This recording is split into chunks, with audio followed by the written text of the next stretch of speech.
Oh my gosh, hi everyone. Oh my gosh, it's so crazy to see you here. Whoa, a Quimby stream on a Monday?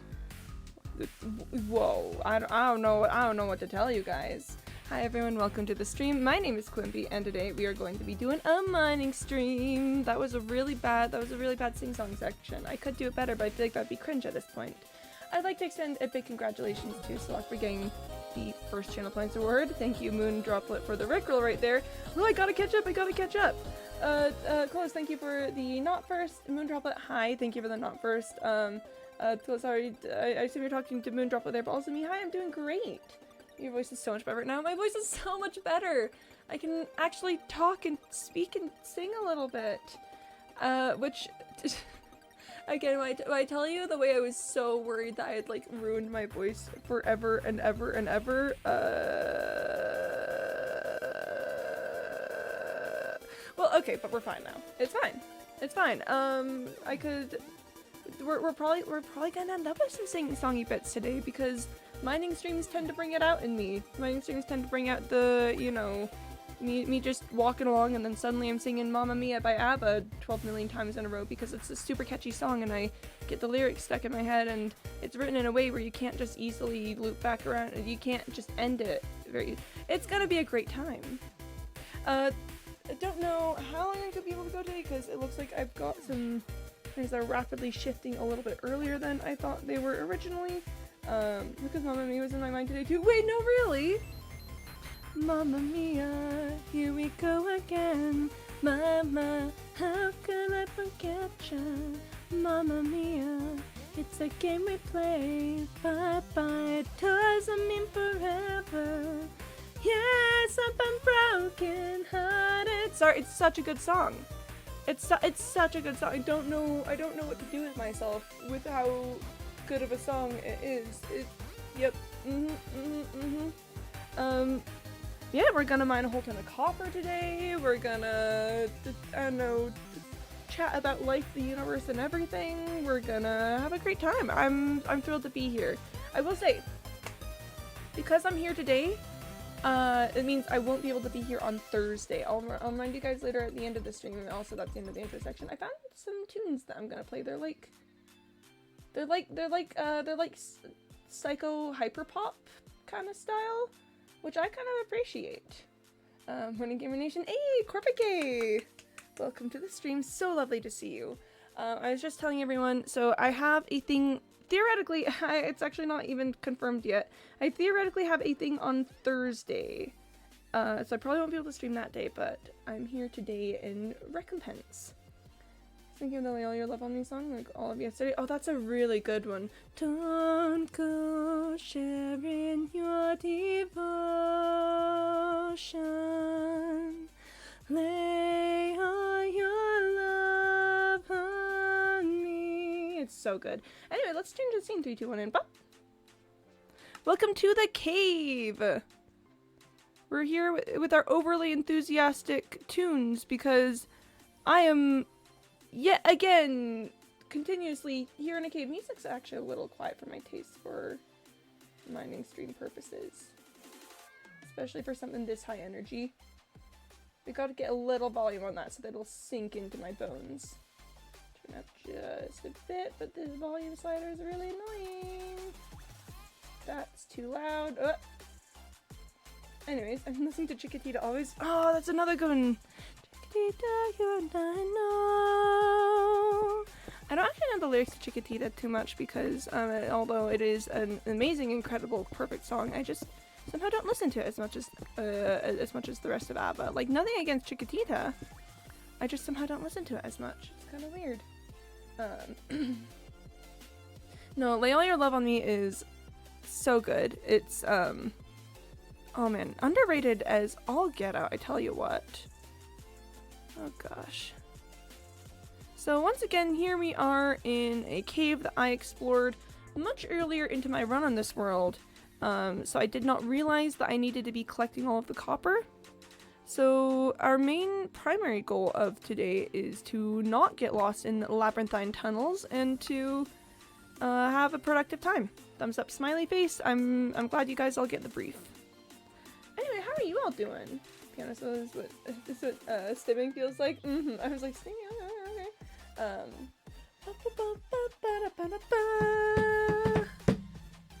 ABBA's so underrated. I mean, I don't know if ABBA can be underrated considering that they're, you know, one of the mega pop bands that have dominated the music industry for quite some time. But I feel like I definitely feel like disco sort of in general is underappreciated nowadays. Like, I think ABBA got all the acclaim that they deserve when they were active and stuff. It's really just sort of, you know, like modern attitudes about disco and disco music that I feel like need to get a grip. So you're saying we back in the mine? We are back in the mine. I forgot about that part, about how ABBA's a mega pop band. Oh, hello, it's Unexplored Cave. We're doing great. So we back in the mine, got a pickaxe swinging from side to side, side to side. I could never forget those eyes.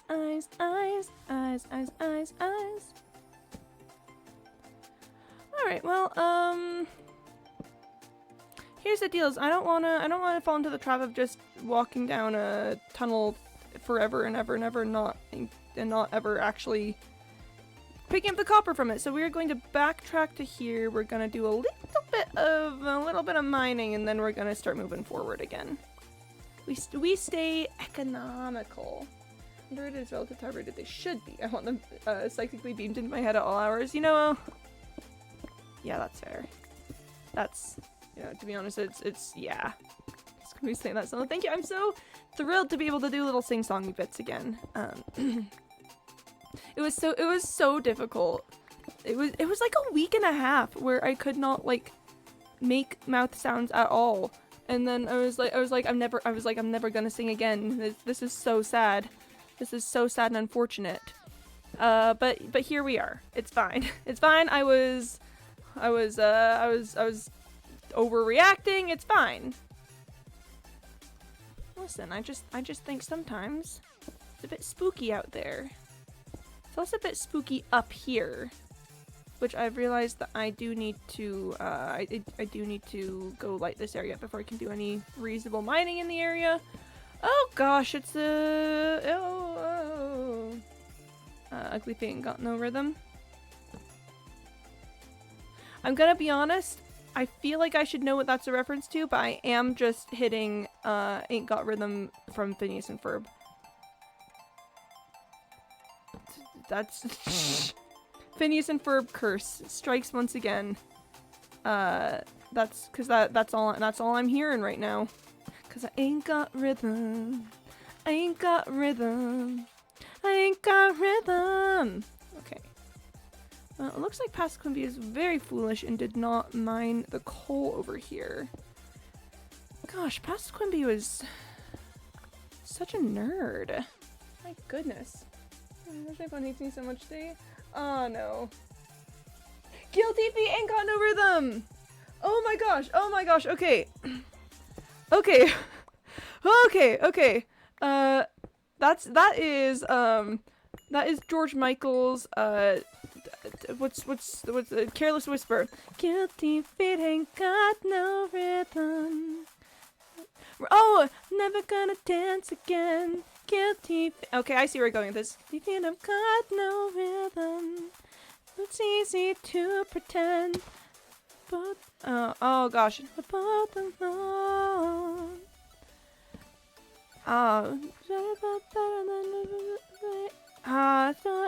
Something a friend. I don't know Careless Whisper. I don't know Careless Whisper. And there goes Candy Mouth. I need to drink some water. Kiss and boy. Oh no. Oh no. He said like to just do hearts instead of crying. Just do hearts instead of crying for you. There's a lot with some lovely water. But oh my gosh, it's your phone is like sad. Oh my gosh, sad. Ah! Chat, we are bopping today. We are bopping. We're having a great time. We're having a lovely, fantastic day. I don't know about I don't know about you, but I am having a great day. Legitimately, actually, this is very funny to me. Though it's easy to pretend I'm not alone. Should've known better than to cheat a friend. Get deep feet, I'm gonna. I'm repeating lyrics there, but. Oh my gosh, and it. This meets back up with. Okay, I know where I am. I am going back up this way because I will explore all that later. Gosh, these caves are just one big twister mess. Literally fighting for my life today, yeah. Yeah, I can tell. Hope, oh, and I'm now close enough to my base that I am receiving haste. Guys, what is happening right now? Why is it? How did I miss all of this? My goodness gracious me, okay. Okay, that's fine. Whatever, it's fine, literally no one cares, it's fine, right? It's fine. Pasquimby just, you know, missed potentially a massive source of copper, it's fine. Greetings, hey, friend, welcome on in. We are learning today that, that Pasquimby was silly to the max. It was just straight up silly maxing. Oh gosh, gravel. Because Pasquimby... Look, I have haste. I'm within range of one of my beacons. I don't know which beacon I'm within range of. I could absolutely be in range of the beacon that I, used to dig out a chunk. That's entirely possible, you know, it could be not my base chunk. I don't know. I don't know the coordinates of my base well enough to say yes or no on that. But, like, I've got haste. I'm close enough. I've got haste. I think I might leave pretty soon, to be honest, though. I don't remember having it over that way. Yeah, just silly maxing. How are you? Took you long enough to realize? Yeah. Listen, sometimes when you're very silly, you don't realize that you're being very silly. And I think that that's a legal protection that I have under the Silly Act of 1999. A very important piece of legislation, in fact. Very important piece of legislation. 1969. Okay, well I'm sillying even now because I've just gotten that date horrendously wrong. That's a whole 30 years earlier than what I was quoting. My goodness. You'd think at some point I'd learn my history, especially of the Silly Act, the landmark piece of legislation that even now affects our modern society. It was very landmark. It's like people use that act to navigate the streets. And we'll do coal just because I've got it on hand at the moment. Having haste out in times like this is kind of spooky because I don't know what's gonna be too much, you know. Don't know what's going on there. Other than that, we're fighting for our lives today. Well, okay, so I know that me and Corvic are fighting for our lives. I guess I don't know if anyone else is fighting for their lives. Droplet, how are you doing? Is your life currently being fought for? Are we all on... look, isn't it your fault? Look, it isn't your fault. We made you this way, or would have been stopped. It was a necessary nerf, okay? I guess that's fair. I don't know what state the world would be in if I wasn't nerfed to the max, you know. It does sort of sound like that was an appropriate safety measure, considering the way that I am. Considering that I am the way that I am. Twas very important to nerf me like that. Okay, we're officially out of haste. Which is good, I feel so much better this way. Not for when I'm building, but for when I'm mining, ugh. Haste is just so speedy, and I'm like, ah! What's this? Yeah, those are floating blocks. Okay. Maybe yes, you look a lot more energetic than usual today. Alright, so Moon Droplet, it seems, is fighting for her life. Is it me who looks a lot more energetic? I found this background playlist of just like straight shot to the veins, like hyperpop energy, and I think it's working. This is like the music equivalent of drinking like 5 straight espresso shots. Cause I'm out here just having a lovely time of it. You come, yo, this music is fire. It's great. I will say, for my own like personal listening choices, I do tend to prefer, you know, more like actual like rock music that has real instruments and stuff. But for background, like, I need noises to carry me through the day. Nothing beats the just super pumped up, hyped up girly pop vibes. You gotta have it. But where would we as a society be without ultra high energy girly pop? What's this playlist called? It's not okay, so it's not technically a playlist. It's a YouTube video. It's a YouTube video of copyright free music. But I'll drop the link in the chat. I have to go into full screen to do this. Go into full screen. Yeah. This is the music that I'm listening to right now. Oh yeah, we've got the Bongo Cat axolotl. Love that guy. Also many other axolotls. They're very cute and they're jamming to the music. They're having a great time. They're just like me for real. Having a great time out here. It's like, hello everyone. Are you excited to have a great, fantastic, awesome, amazing, incredible time? Because that's what this sounds like to me. Beep. I really just think the ways that society do not appreciate ultra high energy, cute EDM. It's quite honestly an underrated genre. Most people are like, oh my gosh, it's just too much for me, and I'm like, you fools, you cowards, you don't deserve her. I jumped onto a dripstone. I was meaning to jump into there, but then I did jump onto the dripstone kind of immediately. Bit awkward, that. But unfortunate. Okay. I have to orient myself in the space. Have to figure out what's going on here. Oh, look at all those axolotls, they're going. Quimonde, let's go. Let's absolutely go. Hi, Mr. Malouk. Yes, it is Quimonde. Brought to you by, I have an appointment on Thursday, and also I missed you guys and was bored and wanted to stream. All, I would say, very good reasons for streaming. Like, if we think about it. Where did you come from? Oh my gosh. You have fire on your bow. You have enchantments on your armor.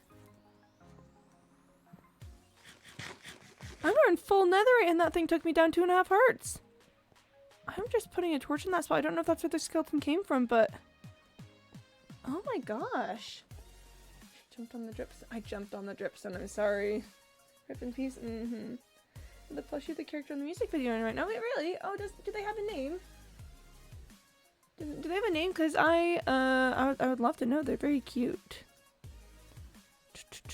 Look at that. Look at that flaming arrow. Sheesh. Don't know what's going on there. Skeleton just comes out absolutely stacked. Kind of wild, then. Yeah, it's from Kinesha. Let me get a spelling. Nice. Spelling, very important. I do appreciate you taking the time to get a spelling. You gotta watch out for that spelling. You know, it'd be wild. It'd be wild if there's just straight up like coal blocks, like there are raw copper blocks and stuff. Like that would be very silly because part of the— Shut up, Windows. Sorry. Whoa, who said that? It definitely doesn't work in the same way because the raw copper thing is because it's a raw metal that you don't have to, you know, then you still have to smelt them.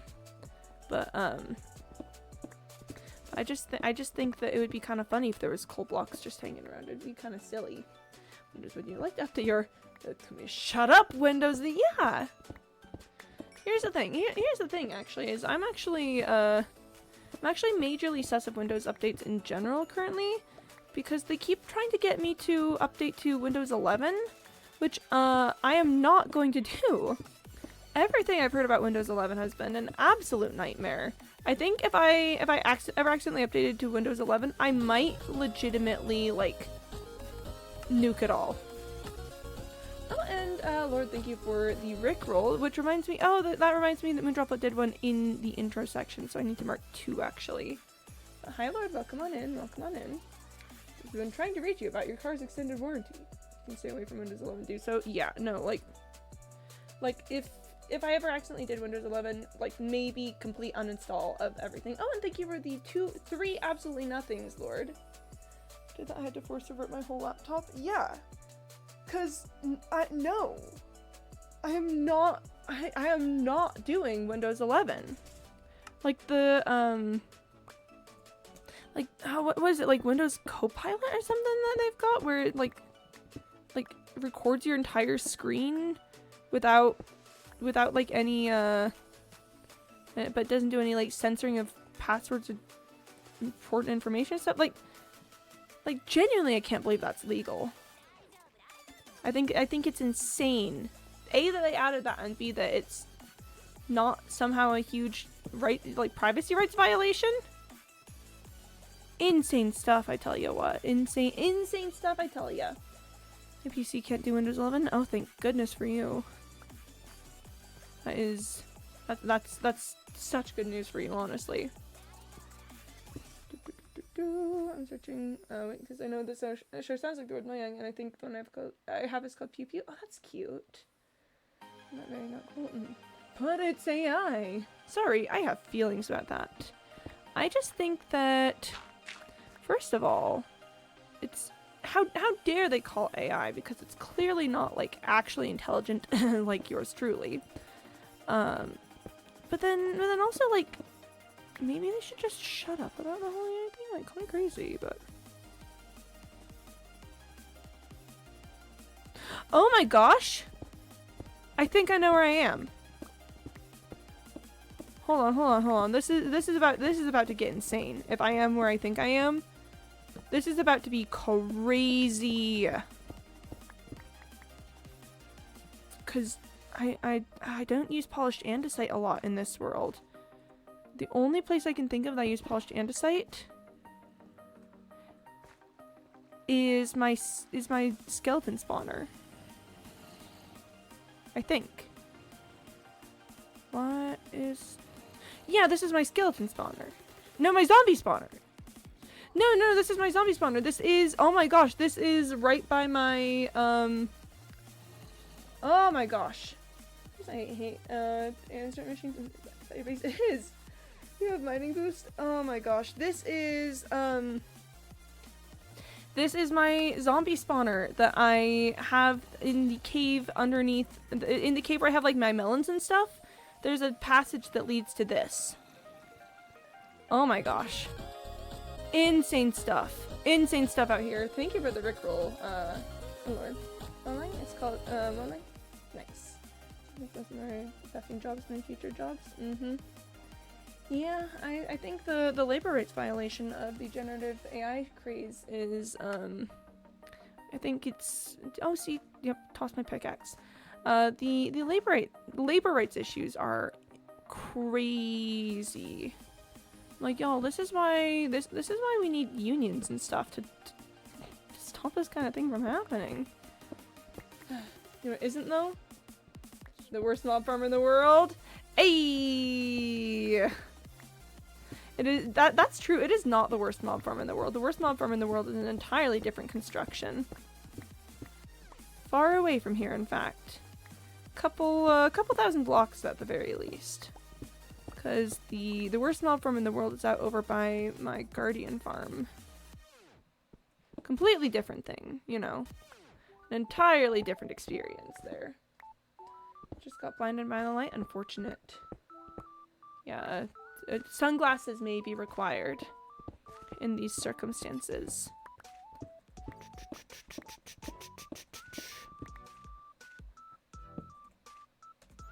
Anyway, how are you all doing? How are you this fine day?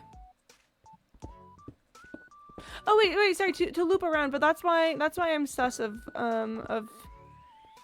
Windows updates at the moment, is because every single time that an update goes through, they always pull me to a screen where it's like, would you like to update to Windows 11? And they're really and they're really tricky about hiding the no, I want to keep Windows 10 button. And I'm always worried that someday I'll be in a big rush and just accidentally press the yes update to Windows 11 button, and then it'll be a whole thing, because I'd have to, like, you know, suddenly get very rapidly good at computers and stuff to figure out how to remove Windows 11. I'd have to scorched earth it all. Look at my saying like, because something fell off, but it turns out it just turned off my light.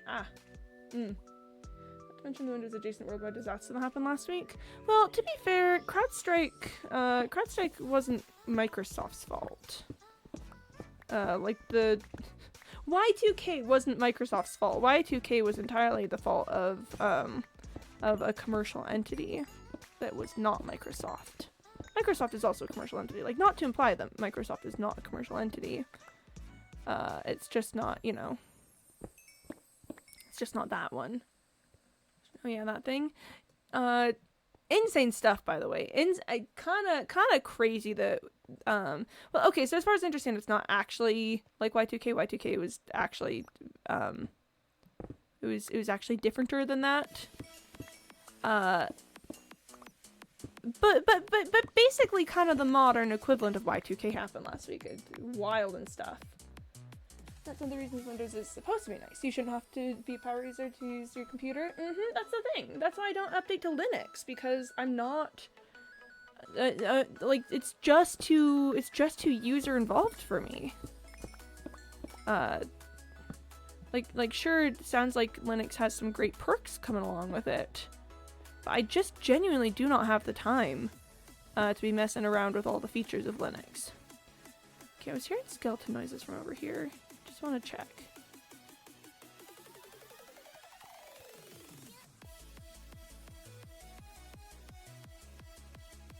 Okay, I'm not getting on my subtitles. I'm just checking. I'm just checking.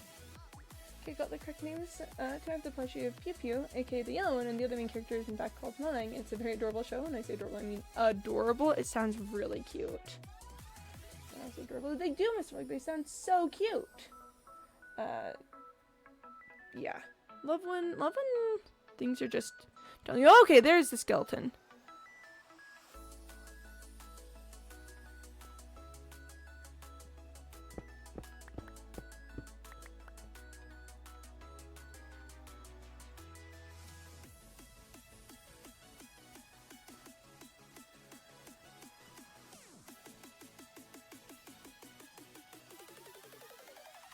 Hold up. It's moving around. It's either above or below me.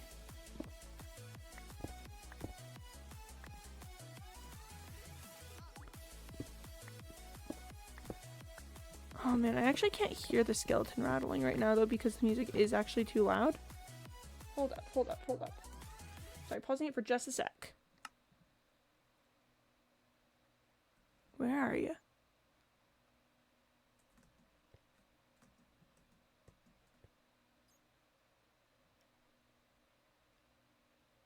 Oh my gosh, I cannot hear that at all. Okay, well, turning up music isn't helpful at all.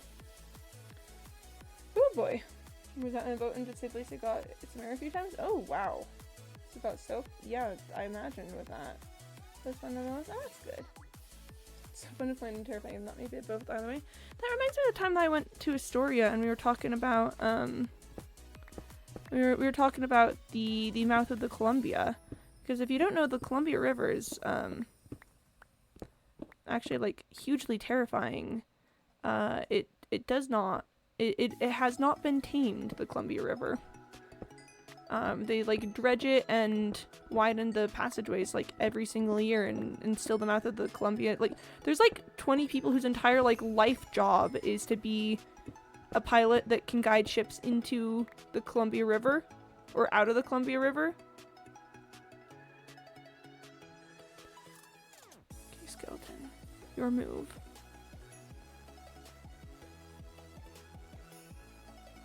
Whoop.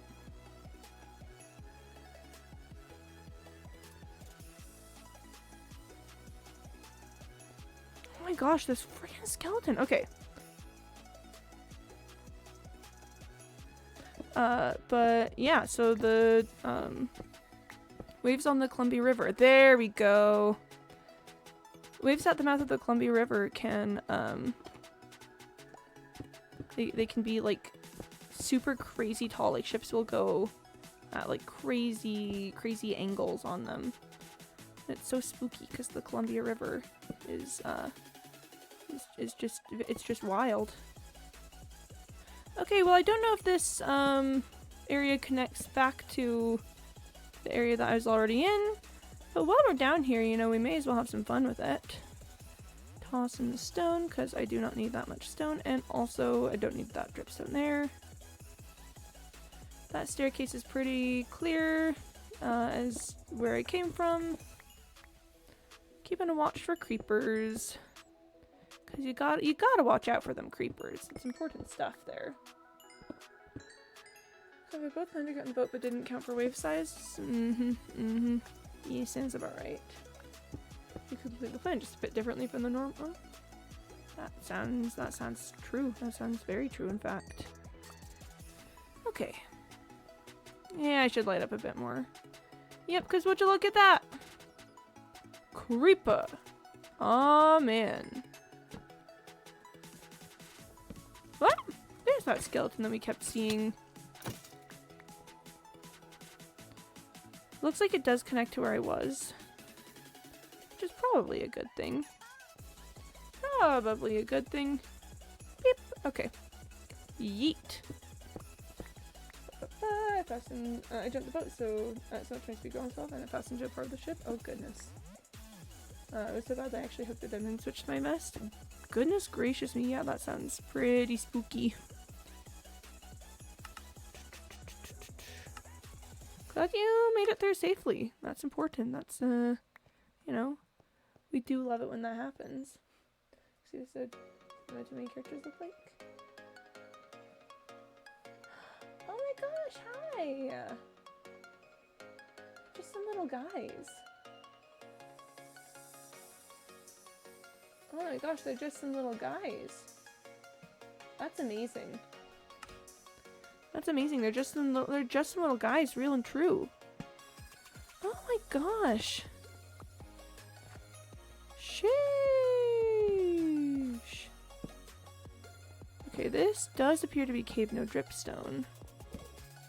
I should probably, yeah, I was gonna say I should probably run to the end of it just to be sure. I have haste again at the moment. We're basically just kind of straight under my base, I think. One of my favorite human Minecraft series. It's so human. You don't have Prime? What? It looks like you have the badge. Okay. It's just something to my life, but does it when I sit specifically my lower back? Ooh. Yeah, you gotta watch for your lower back. I think we love it. Imagine. Water tasty. Big fan of that, actually. Big fan of the way that water is. If you all have water with you, then I would recommend that you drink some of it. Gotta stay hydrated, you know? Gotta stay up on that hydration game. I played Uno for like 45 minutes outside and you have already broken laws? Well, you assume that the laws were broken while you were playing Uno and spending time outside, you know? Like, bold of you to assume that the laws were not already being broken. Also, this is still just crazy. I have haste in this section. I really legitimately thought that I'd gotten everything under my base. The amount of times I've been to a cave in my basement and like, alright, this is the last time for sure. Real and true. I think at this point I'm just gonna stop assuming that I've explored the entire area under my base. And that at some point I will find a tunnel that, you know, leads to some massive trawling cave system that I just haven't seen before. Oh, hello. That's kind of cute. That's kind of cute. Your bag is over there, but if I made sure they're inside, That's... where are you though? Oh no, is the plot thickening? Are we getting a thickened plot out here? Thought time ever nowhere at the same time. Mysterious doctor looking man? There was a mysterious doctor looking man. That's a bit spooky, I think. I think doctors should either look like doctors or men. Doctor looking man seems like a crime against nature, to be honest. Pardon me. Just navigating my way through.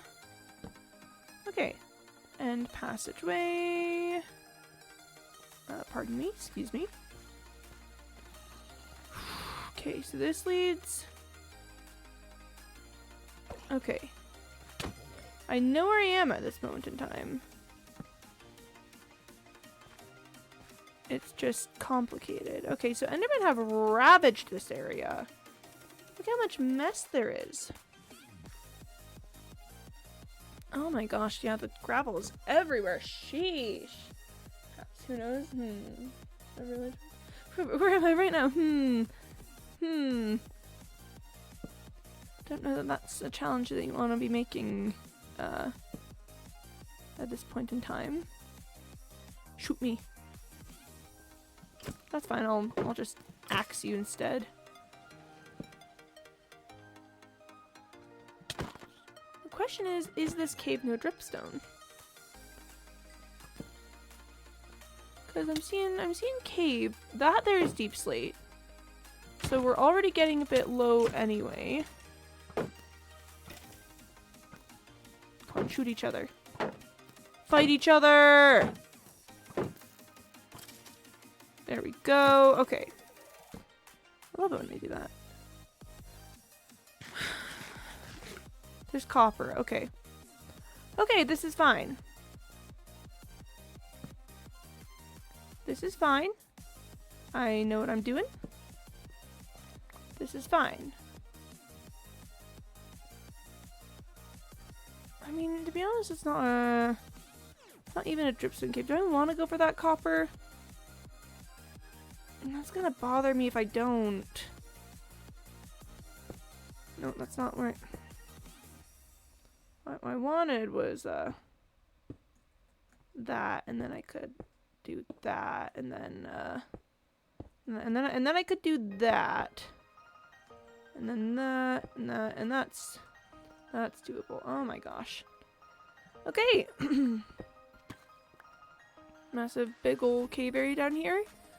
I'm going back up. I'm going back up to the dripstone section. Do not want to deal with that. It was lovely. It was a great little detour. I'm heading back up. Oh boy. Wait,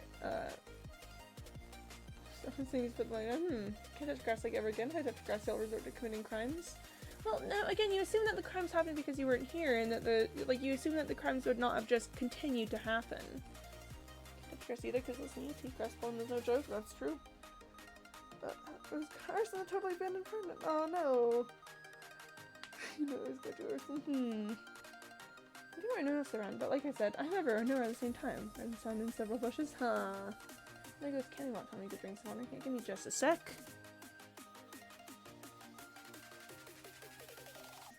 Okay, I'm back. Drinking water. I'm getting stalked by a fish while I do arson on a barn. Truly an unfortunate sequence of events. Like, I'm not gonna lie, that's yeah, that's pretty unfortunate. You know, also, I've come to the realization that I have been collecting gold ore on this trip. That is something that I have been doing. I don't know why, I'm not really using it for anything at the moment. But, I have been collecting gold ore.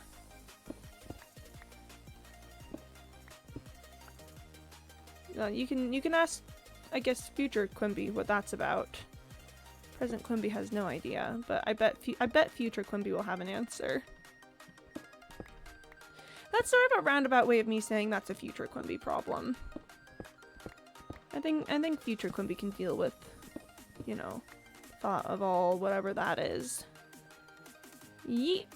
And yep, making my way downtown, walking fast. Crimes! Ah, more crimes!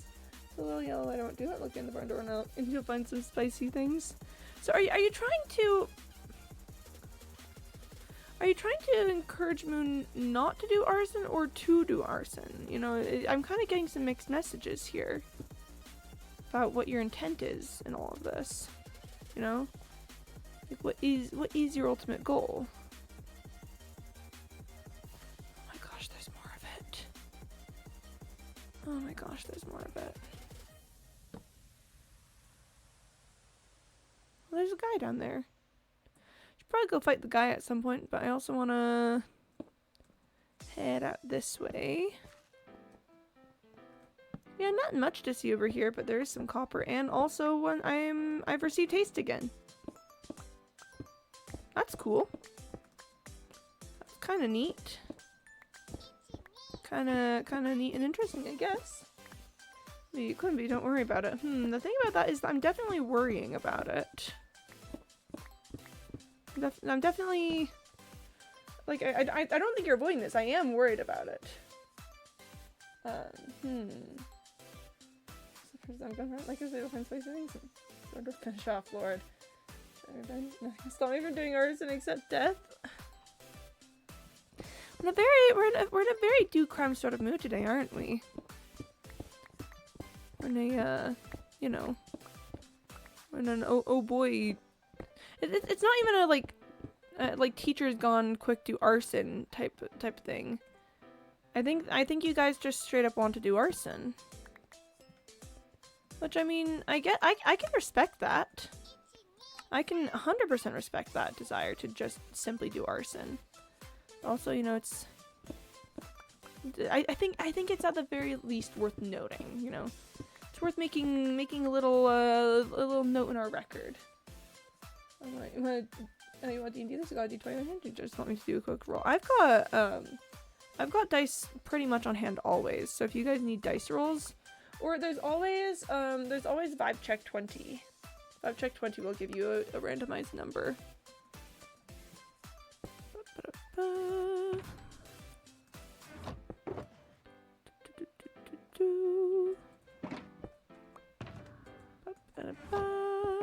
And we're putting away so many things. Okay, oh, there was some emerald ore that I didn't pick up, but that's probably fine. That's probably chill and normal. Can you Google what you're doing? A quick roll is probably better. Yeah, again, there is vibe check 20, so you can see the results in chat. That's also an option. Tell me what type of roll we're doing. 19 says you open the door, you find a large torch, a bunch of dried grass near the pillows, and you look closer, you see 3 cans of gas. Admittedly, good tools for arson. Okay, I do want to make it down there, and I'm a little short on excess blocks at the moment, so I am just gonna dig a little bit, and then now at this point we staircase it.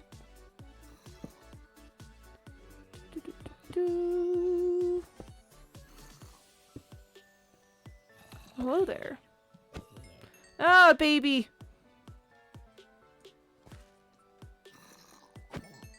Ugh, baby zombies, am I right? There's only one thing worse than a child.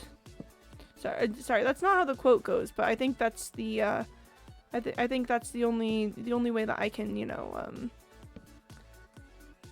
say it in this space, you know? Where's the time, baby? Peppa was fed to sentient artificial intelligence disguised as a Twitch bot by not penny. What? That's such a specific circumstance. Oh my gosh, that's crazy. Let's just do a random roll for fun, of course. No, there isn't. Okay. That's called Kill Shall Not Stop Me. My soul has to be destroyed too. So that's a crit one. Ah, man. Critical failure. You know, I'm gonna be honest. I do enjoy critical failures on occasion. Like when I'm a player, and even more so when I'm a DM. Because I just think, you know, success is all well and good sometimes. Have we considered that sometimes you just really biff it? Have you ever considered?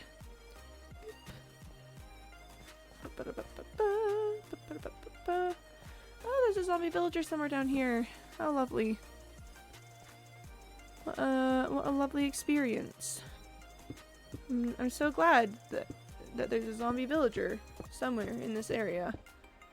I'm so thrilled to hear that.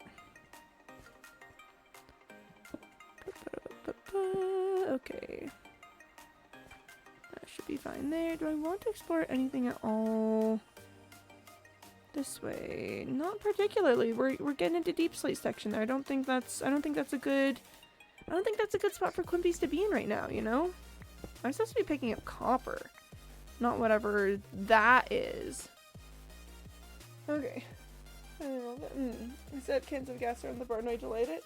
You tried to light the grass and thought you'd find that cans of gas are really water. The torch didn't have any gases left to use. Dang it. Can try to save her out. I forgot this exists. Okay, alright. Come on, Moondroplet, you got this. You can save it. You can save the arson. I believe in you. Don't mind me just hopping my way upstairs in the background, making my way downtown, walking fast. I don't know the. Oh, this is where the. Oh, I knew there was emerald ore somewhere, but I was okay. Did not miss it. It was just in a different spot than I had thought that it was. It's okay. I know you're all really worried about that, but it's okay. It's fine. There's nothing to be concerned about here. Oh my gosh. Okay, I can't even tell where I am anymore. I genuinely have no idea where I am and what's going on. Lord, we're all good. Well, they're the power of your good vibes, though, you know? Oh, wait, okay, I know exactly where I am now. Okay, this has led back to here.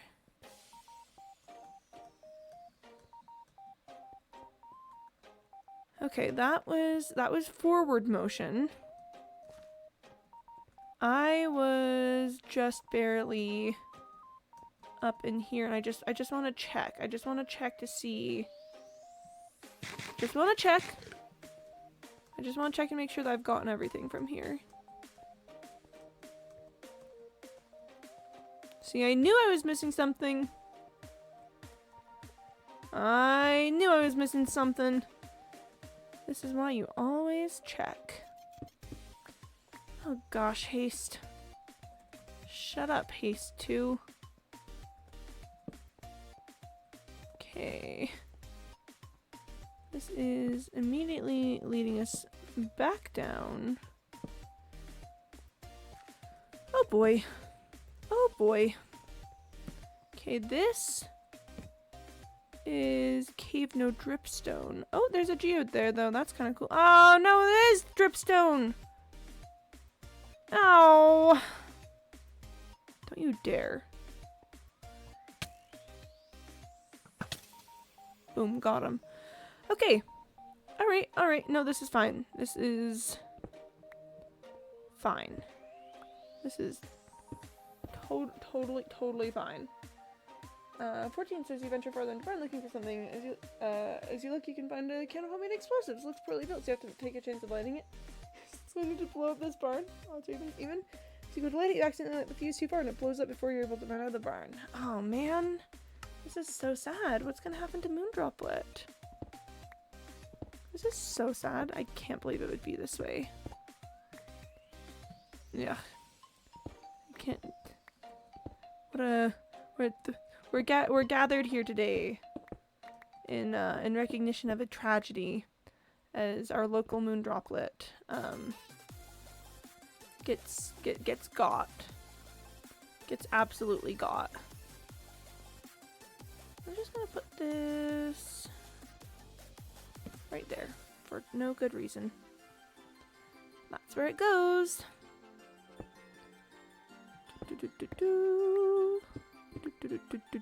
Okay. Poggies. Oh, but luckily you still survived to throw the beams line to perfectly protect you. At least the laptop got destroyed. Oh wait, the laptop is fine. Oh man. That's why I wanted to blow up the barn? Ooh. Oh man. So it was not a success after all because the laptop didn't get blown up? Ooh, unfortunate. Very, very unfortunate there. Okay, so ravines are mad sus. Get ready for this all to be mad sus. I have to watch above my head constantly for creepers. That's fun. Is this the entertainment that you all so dearly desire? Zombie noises. Don't know what's going on there. Oh, would you look at that? It's an entire new section of cave. Oh, would you look at that?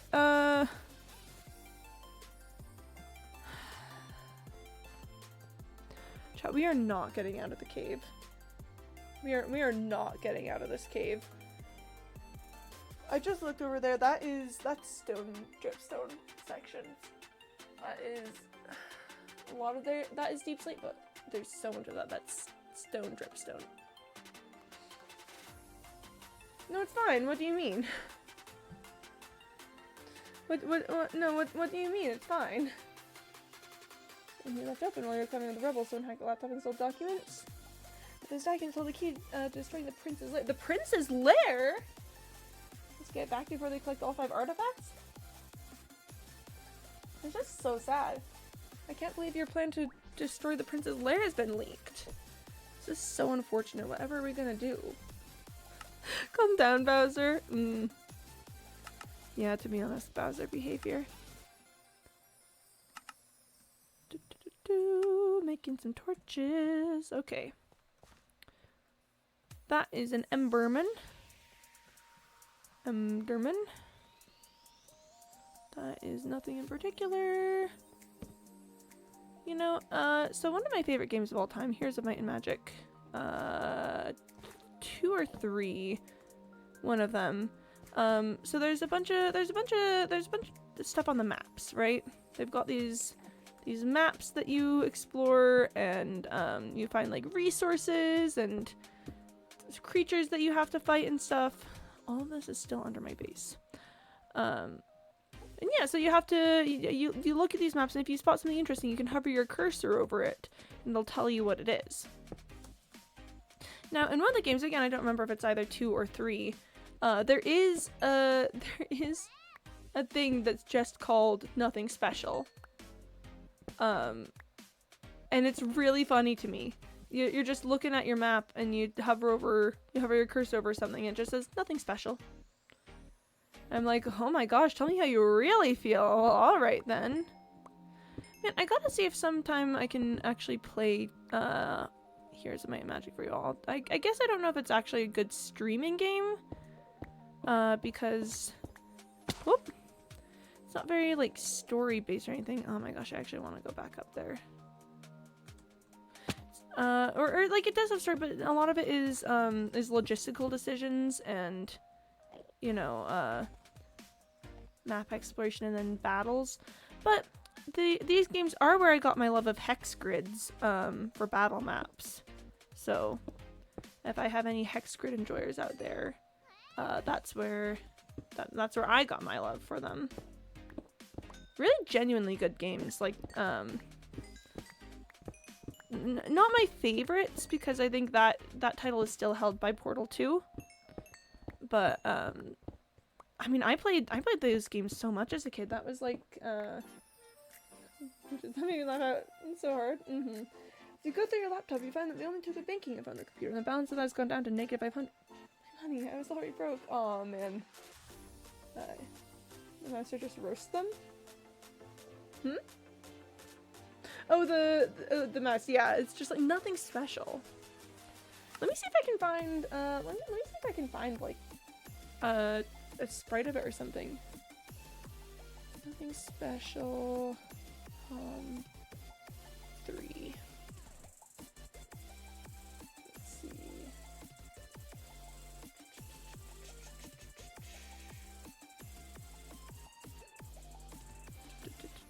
Was it 2?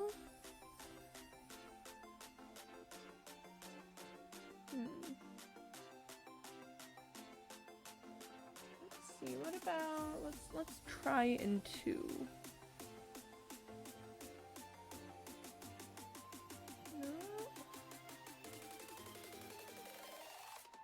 No, it wouldn't have been 2. Oh man, 2 is so good though. Let's see. As the wind howls loudly in the coffin in the forest, Droplet sits down on the wet grass. Oh. It's time to eat my dinner and drink my chocolate milk. Please have a good one for them. Yeah, by the way, thank you for stopping by. It was lovely having you here.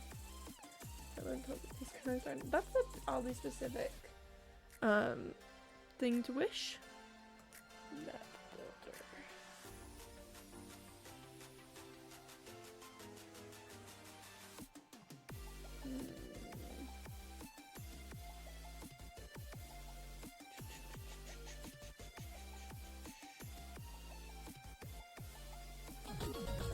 Okay.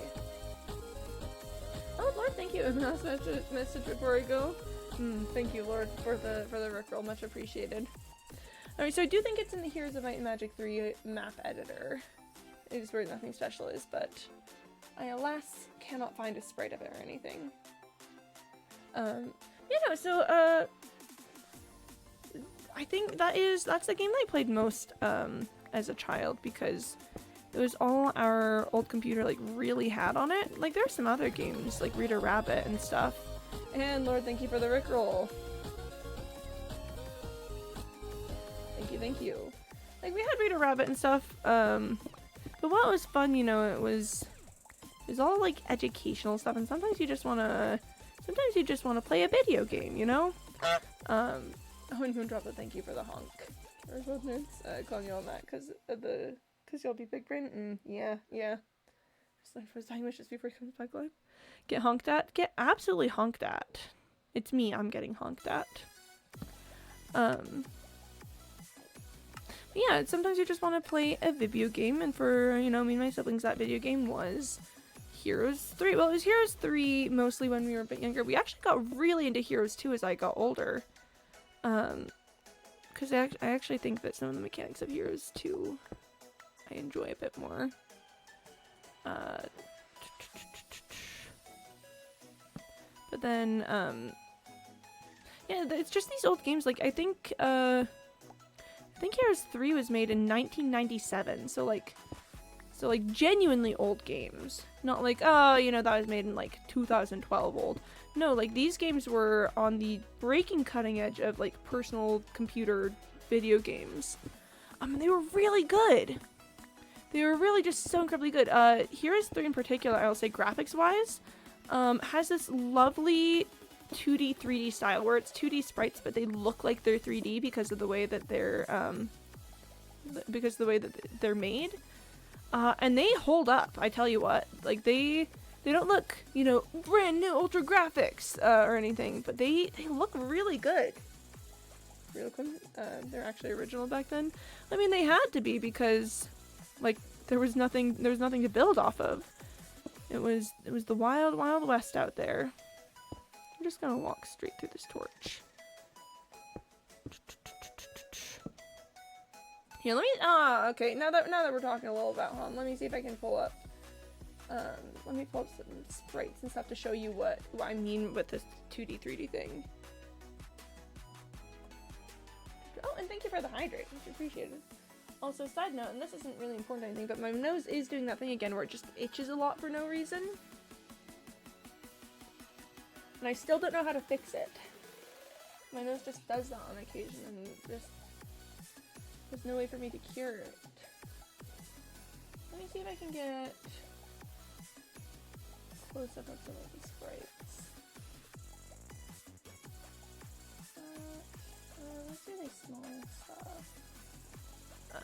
if I can find their dragons. I don't really like hold it or rub it. No, rubbing it doesn't work. It's like I rub my nose and then in a couple of seconds it's the itch is right back. Okay, so I'm gonna pull up. Where is it? Ah, yeah, this will be it. Okay. Give me just a second. I'm pulling this up. Here we go. Here we go. Okay. So this is what the black dragons look like. Oh, it's transparent. I didn't expect it to be transparent. It's kind of hard to see, but if you look at this, isn't that it's such a cool design. It's such a cool design for dragons. And like it's definitely 2D. That looks sick. It looks so cool. And oh my gosh, the animations for it, it's so neat. No, really just fantastic stuff. And just the way it moves, like they did it in a way so it's 2D. It's definitely a 2D thing, but the way it's like Shane created, I'm actually so shocked they're in. No, it's so good. It's so good. And this is what they look like. Now that's a dragon. That right there is a dragon, I tell you what.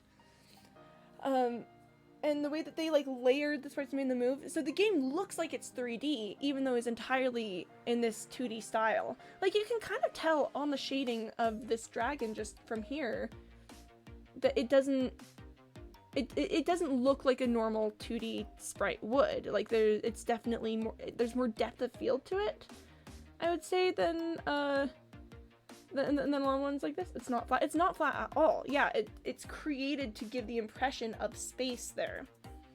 And so then, you know, like when these things move, like the wings flapped, they had idle animations where the dragons are like snorting flames and stuff.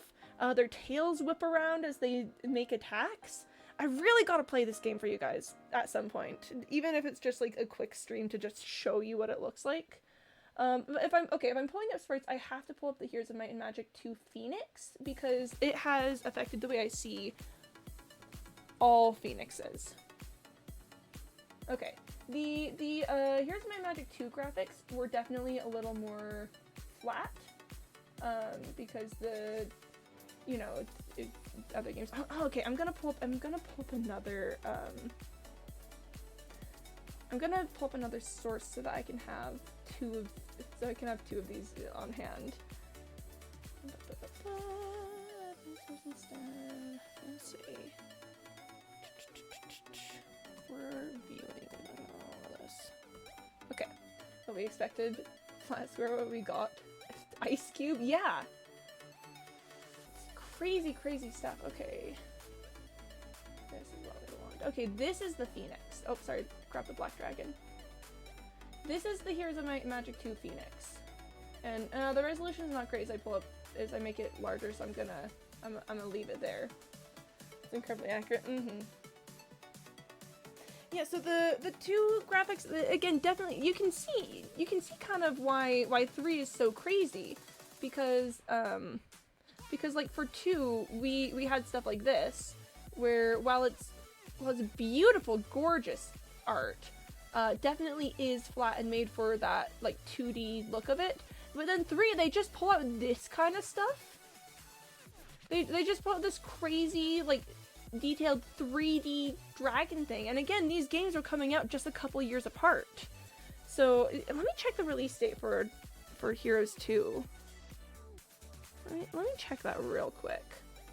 I'm in for Trobe. Hey, Jayshu, welcome on in. We're talking about old video games. On the right, the sequel game. No. This is the second game. This is the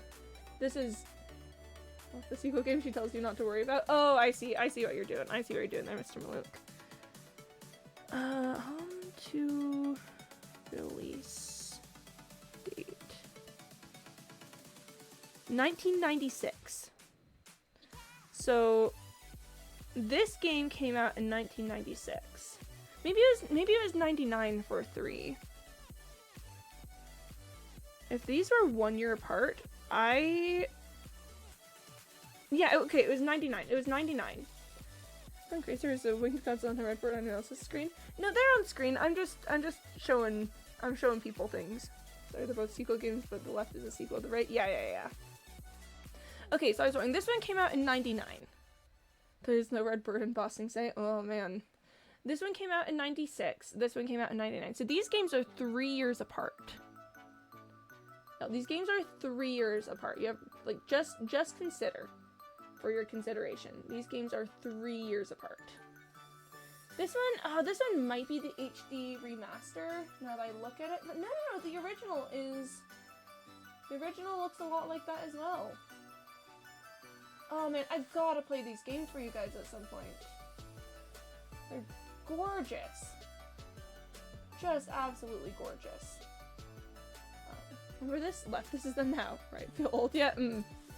Why is it so detailed? Yeah, they look like Pokemon characters.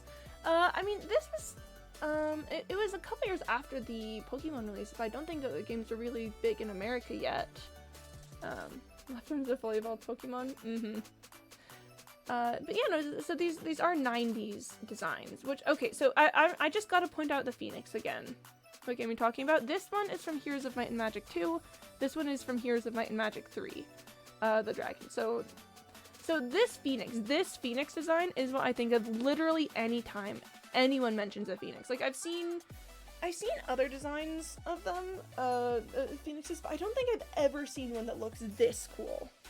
Dark Dragon of the Abyss, I choose you! Pokemon songs about friendship? Oh man, yeah. So this is just simply what I think of every single time I look at Phoenixes.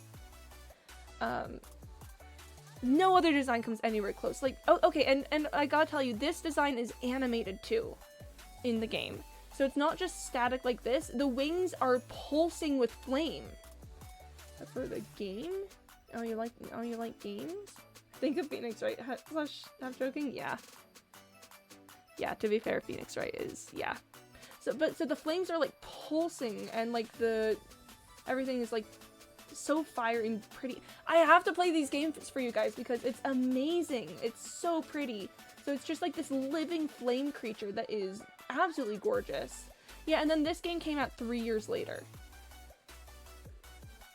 Okay, we can get back to Minecraft now at this point. Anytime someone mentions it to me, Chloe's never thought of the Phoenix then?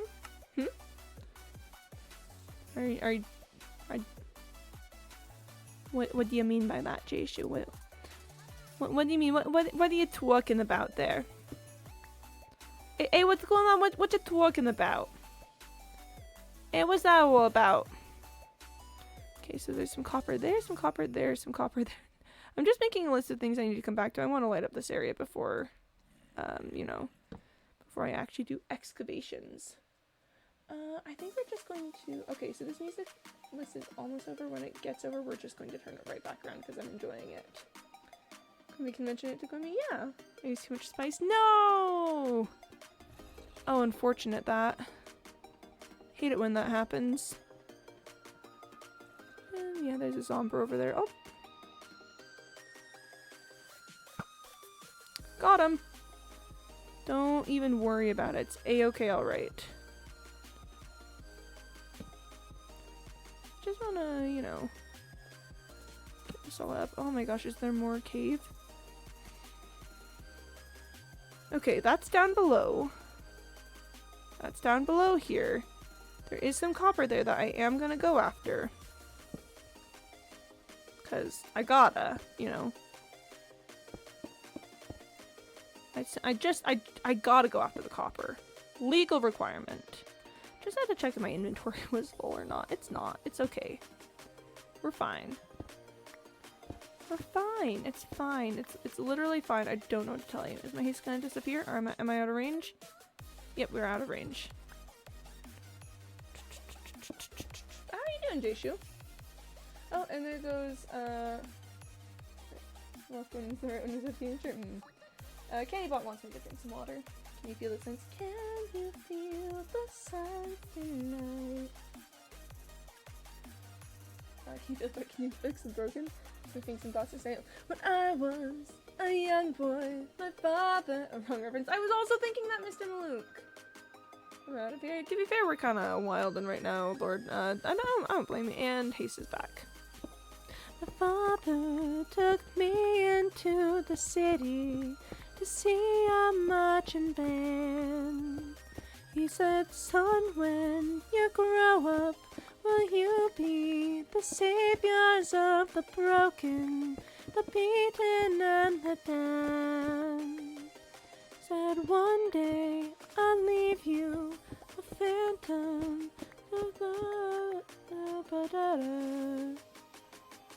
I don't know all the words. I'm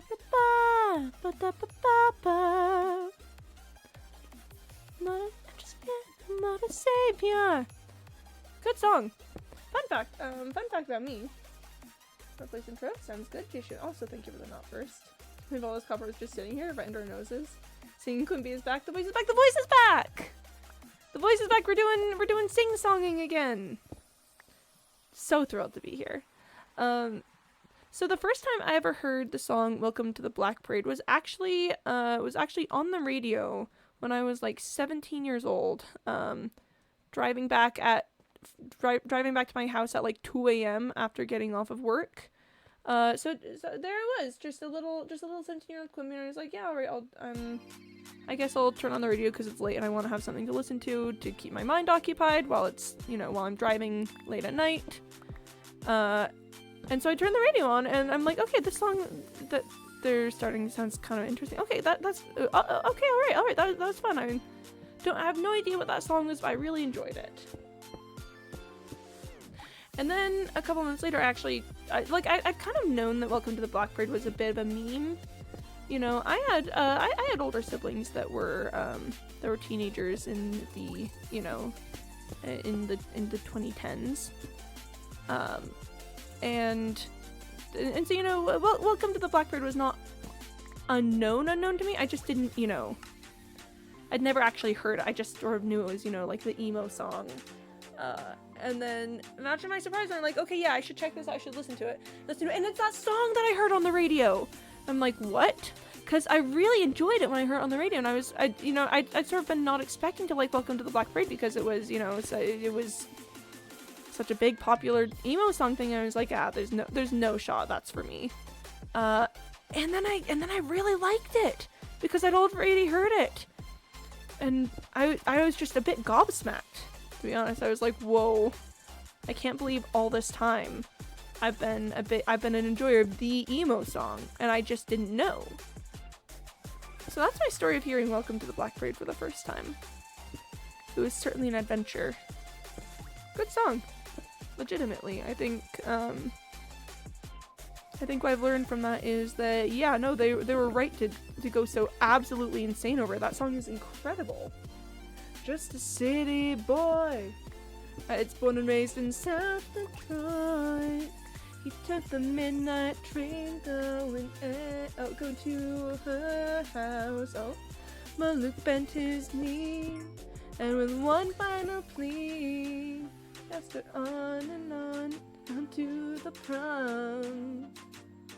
We kind of messed up the tune a little bit there for a minute, but it's okay. It was Don't Stop Believin' by Journey, to the set to Mr. Maluk asking someone out to prom. That's fine songs I really like but never learned the name of later. Mm-hmm. The problem with them here is that they're really freaking good despite all the people who tell you it's really good. That's a problem! I almost looked at my wife, be like, You're like, hello my wife, would you like to go to prom with me? Like Breaking Bad? Yeah, that's the problem, is it's just really good. There's so many people who will tell you it's really good, and so clearly, surely it's not actually that good, but nope. Sorry. It is that good. They weren't lying about that one. It really just... Yep.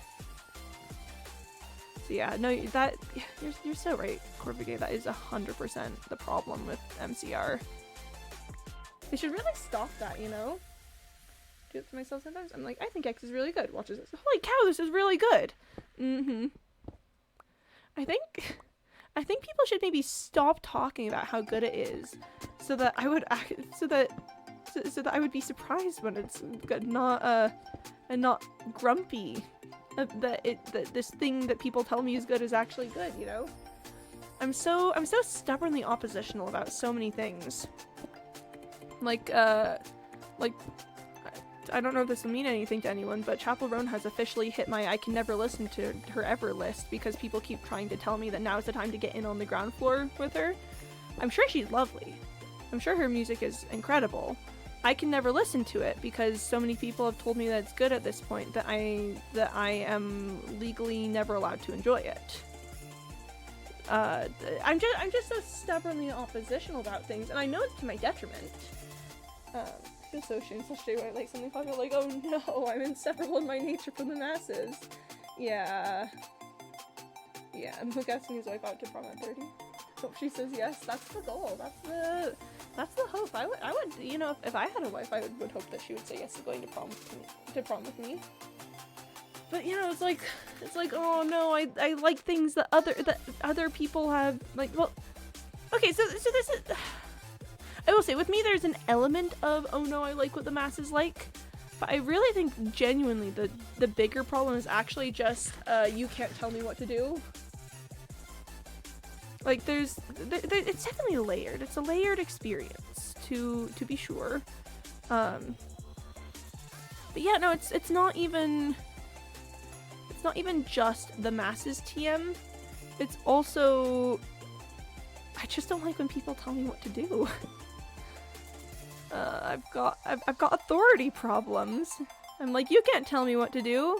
If you tell me what to do, I will then proceed to do the opposite of what you've told me to do. Version of that is my friend who wants me to read Brandon Sanderson. I'm so sorry, but genuinely it's never going to happen. You said it too much and now it annoys me. Yeah, that's the thing, is sometimes there's like a scale of an acceptable number of times to plug something to me. Where maybe the first couple times I'll be like, ah, yeah, sure, maybe I should give it a shot. But then, like, the more it happens, and like and especially the more it happens in ways that, like, kind of like, oh, like, you have to do this, you need it, again, authority problems. That's me with my authority problems. Like, the more it happens, the less likely I am to actually do it every single time. Because you can't tell me what to do. You can't tell me what to do.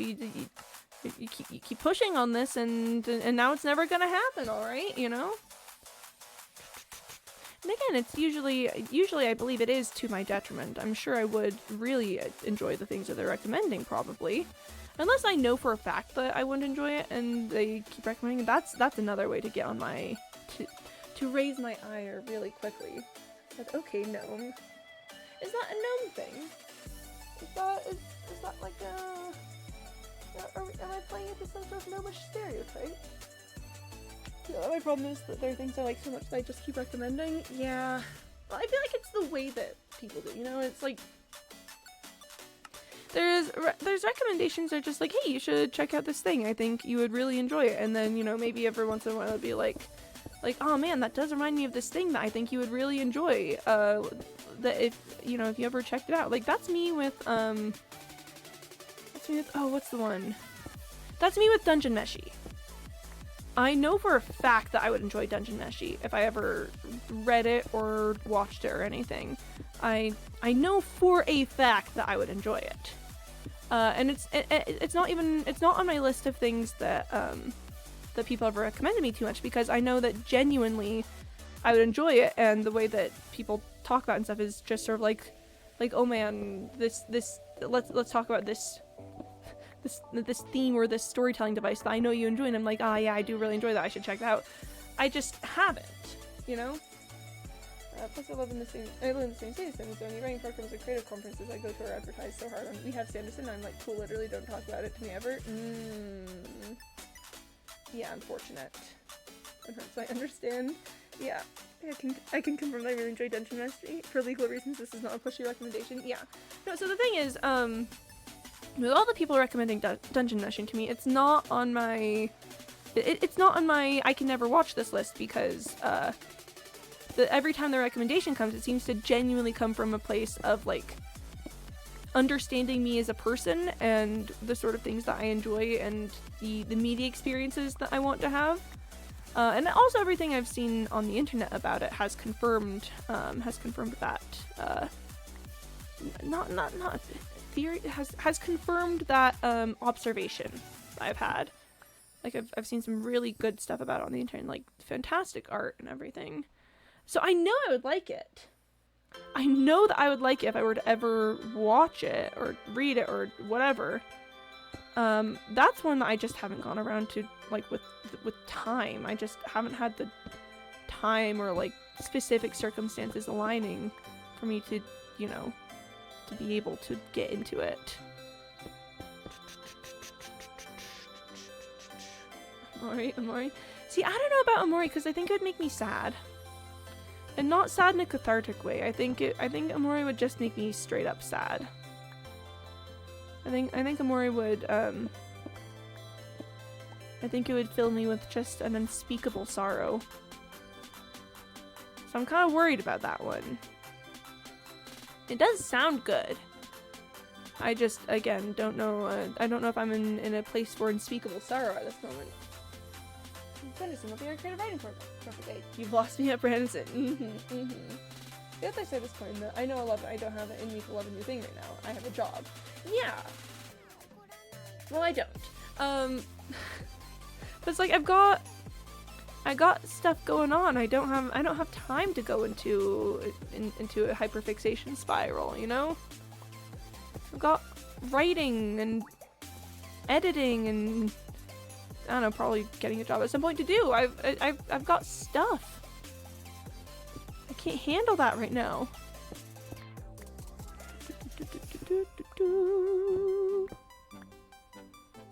Well, it's just like, I don't know, I'm in kind of a weird phase in my life where, like, specifically the easiest way for me to consume media is actual just bound in paper books. Where normally I'm pretty good with, like, you know, digital mediums. But for some reason at this point, and just at the specific spot that I am in these very specific circumstances right now, bound in paper book is kind of the only thing that I'm actually managing to get done. Which is kind of weird because it hasn't been that way for quite some time. But I guess I'm in my bound book era. I'm actually I'm very unimpressed. Especially enjoy D&D live plays, Dimension 20 and Netpod at the moment. So, like, I can't say, oh man, it gets so good, like 40 hours in. Oh yeah, and that's the thing. Simply think my friends and I are the best creative minds who have ever done it. So what's the point? Literally, what's the point? That's me with my D&D group. That's my favorite blorbo for my shows at the moment is my D&D group. I just think, you know, I just think we're all so incredibly amazing at this. So it's like, I don't have time for anyone else's blorbos. I gotta deal with my own first. You know, so far, Crit Roll Campaign 1 changed my life. I can in good confidence still be able to start because it only changes your break turns to like 400 hours in. Yeah, that's the problem with live play, is that, that's the wrong pickaxe. It just takes so long to get into, you know? It's like, episodes are 2 hours this long, and sure, there's some absolutely incredible stuff, and it's the Wheel of Time issue. It's the Wheel of Time issue, which I can explain for anyone who doesn't know enough about the Wheel of Time for that sentence to have made sense to them. I haven't kept up with campaign 2 or 3 that much, but really changed the way I look at D&D in life. More content should exist at my D&D parties that you're telling me I have to make it myself, throwing myself into the sea. No, it's such a problem. It's such a problem. Someone should just make it for me, you know? They should just be like, you're so right, Clem. You really are the best I've ever done it, and then just do it for me. That's what I think. Okay, so the do you always be famous? That's the one I've heard the most about, to be honest. I think that's so as far as I can tell, that's the one that people like the most. Got copper to get to there. So the Wheel of Time issue. Well, I can explain this. Same time. Fine, I'll do it myself. That's really the attitude that you gotta have at a certain point. Wheel of Time issue. Here's how Boyasha Justice Rebel can still win. they're winning in our hearts. I say, having no idea what any of that actually means. Okay. The Wheel of Time issue. So the Wheel of Time is 14 books long. 14 whole entire books long, which is, I don't know if you know this, a really long amount for a series. I'll get that cover in a sec. I just wanted to check over here, and it looks like there's some ground floor stuff. Okay. Here we go. 14 books, which are really, really long. And it kind of goes like this. This is the way that the Wheel of Time works. The first book is entirely world building, so it's boring. It's not entirely world building. There's action and like character development and stuff, but it's mostly built around introducing you to these characters in this world in a way that sets up for later stuff, which again, we'll get to how that's good. He's 60 years after the campaign is over. Yuri can still win. Just wait. We're still winning this. That's not what I want to do. Okay. First book, basically entirely exposition. Big ol' exposition thing, some action, couple things. But it's only in the last, 100 pages of the book that, stuff, the most interesting stuff happens.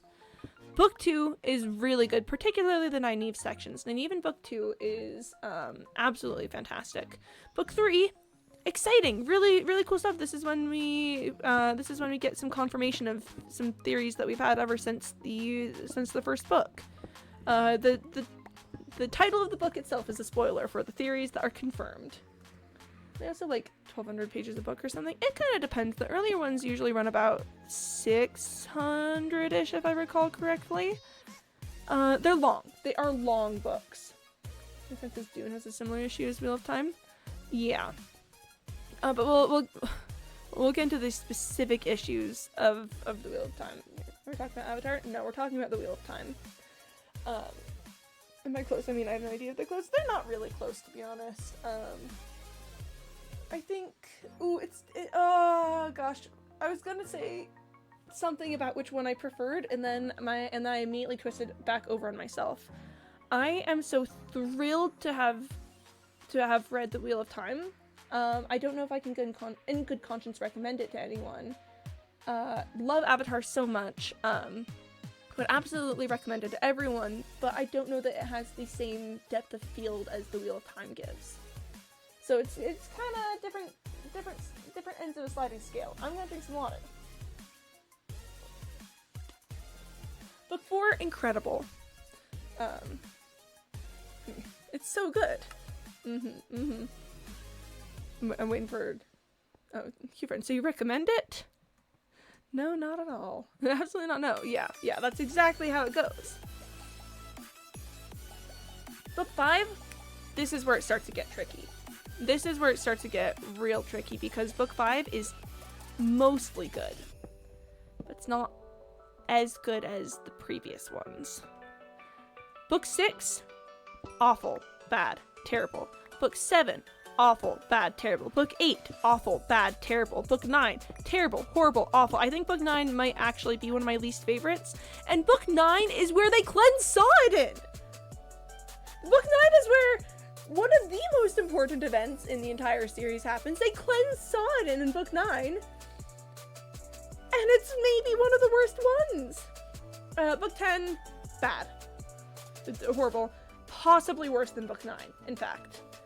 Book 11, maybe kind of getting good. Book 12, oh yeah, we back in at Book 13. Oh my gosh. Book 14, beautiful, incredible, amazing. I have a couple notes, but it's just fantastic. Do they cleanse Sodden in Book 9? Confuse enthusiasm. Well, it's actually spelled like this. Sodden. There's Sadar and Sodden. Don't worry about it. This is only important if you are invested in the story of the Wheel of Time. Here, give me just a sec.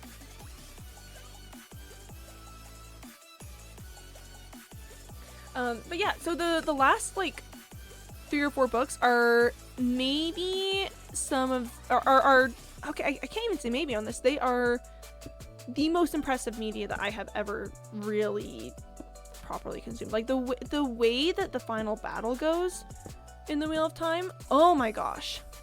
The philosophy, the action, the character development, the tragedy of all, like, oh gosh, what's his name?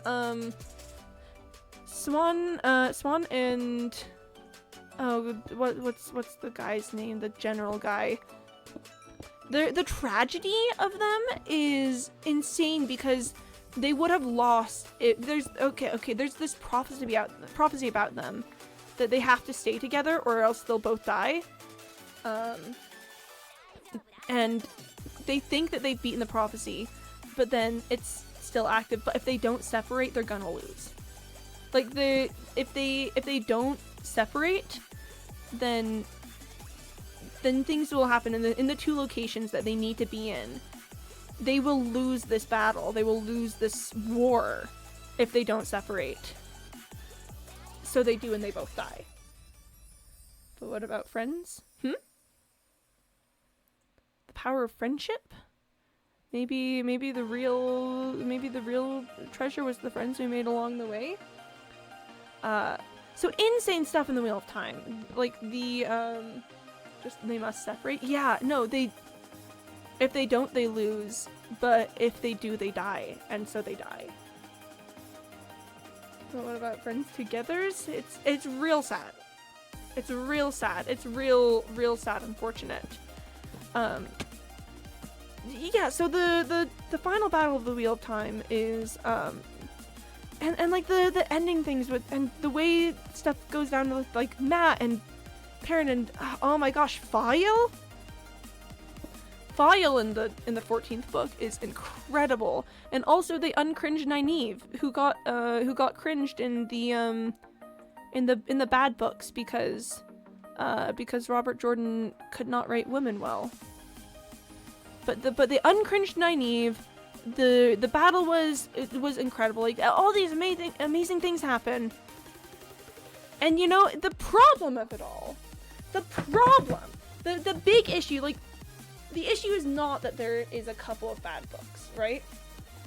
The issue is not that there's some books that are less good than some of the others. The problem is that you have to read the bad books because the things that happen in them build into the later ones being good. It's not like you cannot just skip past them with a summary, because as terrible as those books are, the way that they're written and the things that happen, like specifically the way that they develop the characters and the events and everything that happen, all ties into the good part. So you can't just skip past it, because then the good part won't be as good. Because you missed out on everything that's drawing on, like, character and plot wise to make out. So you're mad because filler isn't filler? It's not filler is the thing. It's not filler. No, that's the worst part. If it was filler, that would be fine. The middle books are plot relevant, where important things happen. They're just awful. They're just real. And it's hard to describe how. It's not that they're. How to describe this? How to describe the middle books of the Wheel of Time? It's like exciting things happen, but the way that it's written, everything is just a slog, and there's nothing really. It's like you don't really get emotionally invested in it, and the characters are changing and developing, but you're not really like in it with them. And like, admittedly, some of the character decisions in those books aren't great, and that does heavily contribute to the poor experience. It's kind of a really difficult thing to explain, but just the middle books of the Wheel of Time, important things are happening, characters are developing, plot events are happening, but just somehow you read the entire thing as if it is the longest slog of slop that you've ever read.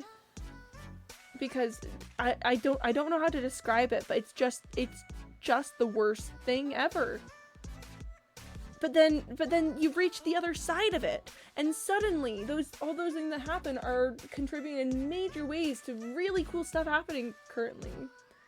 Story 10 out of 10. Well, I don't know that I would say that actually even. It's reading experience 1 out of 10. The story isn't 10 out of 10. I would maybe give it a 7.5, which is pretty good still. The story is good. Very, very good story. going on there. It's just bad. I gotcha, the Great Divide if it was multiple books. No, not even. Because the Great Divide is proper filler. It's proper filler that is not plot relevant really, and doesn't like it doesn't necessarily add anything to the wider storyline. It's purely a character experience, and even then again, if it's like proper filler where the character development isn't even necessarily that important later on, which, let it be known, I do like and appreciate that kind of filler. I think that removing the Great Divide from Avatar: The Last Airbender is a mistake. Not because it does anything important for the story, but it does important things for the experience. You know what you said before it wasn't filler?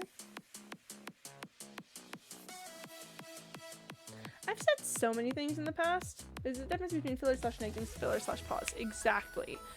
It's, I think what I said earlier is that it's not filler because it's important. Because it's important character-wise. But I still think it's important to see. I think somebody's calling it the latter. Exactly, yeah. Sometimes I use differing definitions of the things that I'm saying because it will, because the way I need to explain it is different. So the books aren't even filler. Like the middle books, they're not even filler. It's not even like there's nothing filler-esque going on, and it, like, okay, some parts of it is clearly filler, but important things are happening, and it's for all intents and purposes it should probably be good, but just isn't. But you can't, you just can't skip past it. You cannot skip past it because the details of what happens and the character experiences are going to come back later and bite you. You know, like if you miss out on what's going on with Matt per se, which, let it be known, the Wheel of Time has an entire thing where I think it's at the end of book 7, Matt has a wall fall on him, and then we don't see him at all in book 8, and then he comes back in book 9, and the wall thing was important. Him having this wall fall on him was a big deal and is plot relevant in book 9, but they also just like don't. It's like he's just gone for an entire book where a wall has just fallen on him. We don't know if he's dead or alive. We're not hearing anything out of him. He's just gone for an entire book, and then he's just back suddenly. And like, sure, his leg is broken, which is a consequence of the wall falling on him. But what the heck? Matrim Cawthon, arguably one of the best characters in the series, certainly my favorite, I would say. He's just so entertaining. And he's just, first of all, that's one of the reasons why book 8 is bad, is because there's no Matt in it. And I would argue he's a very essential point of view, to keep some brevity, and silly plot relevant ha-has going on. But then we just don't know if he's alive. We just don't know if he's dead or not. And we spend an entire book in this limbo of just not knowing anything about what's going on with him. And then there's not even any payoff from the wait. It's just that he's there and now has a broken leg. It's insane. It's insane. But where this loops all the way back around to like the crit roll conversation is that it's actually I've got this out. I'm gonna pull some food. It's media that is really good, but has large either stretches of time or like or story where the story itself is not as rewarding, but is necessary to be seen to receive the payoff from the sections that are important. So that's the thing where it's like live play shows and stuff take forever to watch, ages and ages, hours upon hours upon hours. But if you skip all of it and only go to the good sections, then you've missed all of the build-up that make it that. And so it's a difficult problem. It's like, how do you recommend something that changed your life but required, like, okay, so my first time reading The Wheel of Time, I straight up kind of had a little bit of a breakdown in the middle of book 8. There was like a 100-page stretch of Egwene just being a haughty Aes Sedai, and I had a little bit of a breakdown about it. I had to put the books down for like a couple days because I looked at this just slog of Egwene chapter, and I was like, I can't make myself read this. I cannot make myself in good conscience read this. And it was terrible. I eventually did make myself read through it, and it was awful. It was an awful time. But you know what? It came back later, and it was important that I read that. So it's like, yeah. And drink some water. The Wheel of Time was an incredibly life-changing piece of media that changed a lot of the way that I think about stories, storytelling, and characterization, and whatnot, etc. It's really hard to recommend to anyone who I don't know specifically that they enjoy the type of media that The Wheel of Time is, which is really long fantasy books with things going on in them. But it's like, I mean, if you guys have been around, I talk about The Wheel of Time like pretty often. I'm not gonna lie, it's a significant piece of storytelling for me. It's informed some of the ways that like I've run my D&D campaign and stuff. I can name off the top of my head probably 50 characters from the series right now if you asked me to.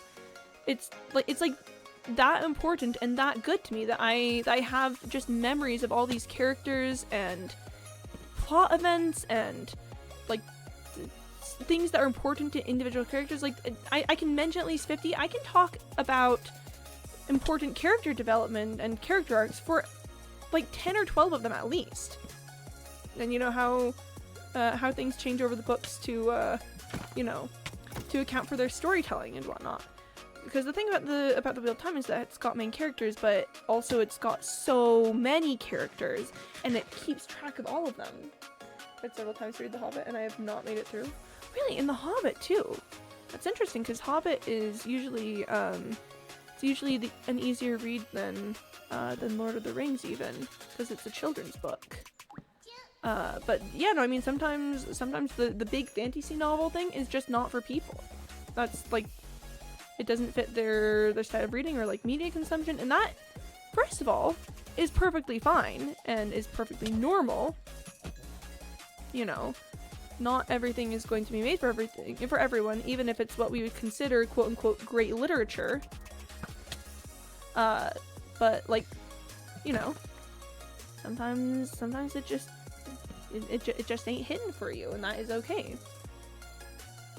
A story that I know will change me forever, but sometimes things that are good are also bad. Sometimes things that are good are also bad.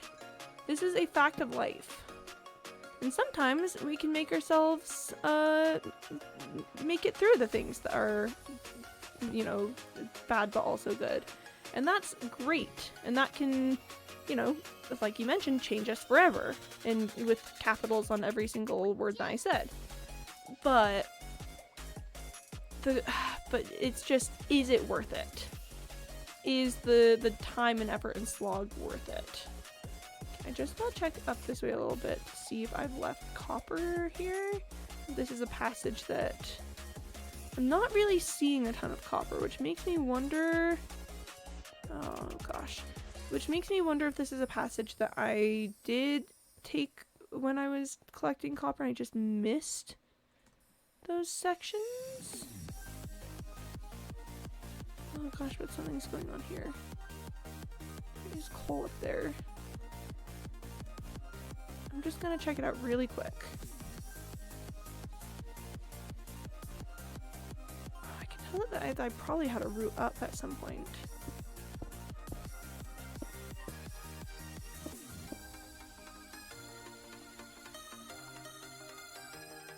Oh, I see what's going on here. I see what's going on. Okay, yeah, I do not want to deal with that. Do not want to deal with that. We are headed straight back down. Oh gosh, and there's stuff up here too. Oh boy. Yeah, so that is the difficult thing about media like The Wheel of Time or Crit Roll or you know, even a lot of even honestly a lot of Dimension 20 stuff, which I would argue that from what I've seen, Dimension 20 series actually tend to have less of that effect than the other ones. Like, I think maybe it's because of the type of performers that they invite onto the show, where they do a lot better of a job of making it like a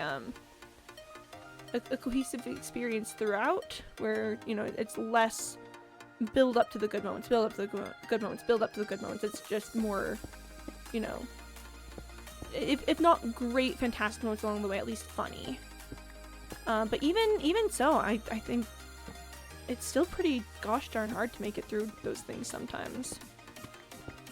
Genuine important skill to be able to push through things like that, and I felt more worth it to push through stories as a kid, but now as an adult, I'm like, I could be doing the laundry, and it's like, oh, and yeah, that's the other thing, is it's like, you've got stuff to be doing. I have to do laundry today. Like, the push of laundry and everyday life and having a job and stuff just pushes so much of that time that you know, without it, you could be spending your time on. And now it's like an effort. It's like a whole thing. Doobie Dondon? Bless. Dimension 20 is so much more accessible. They're much snappier. Great intro to the front at TBH, but still a lot to get through. I'm so behind. Yeah, me too.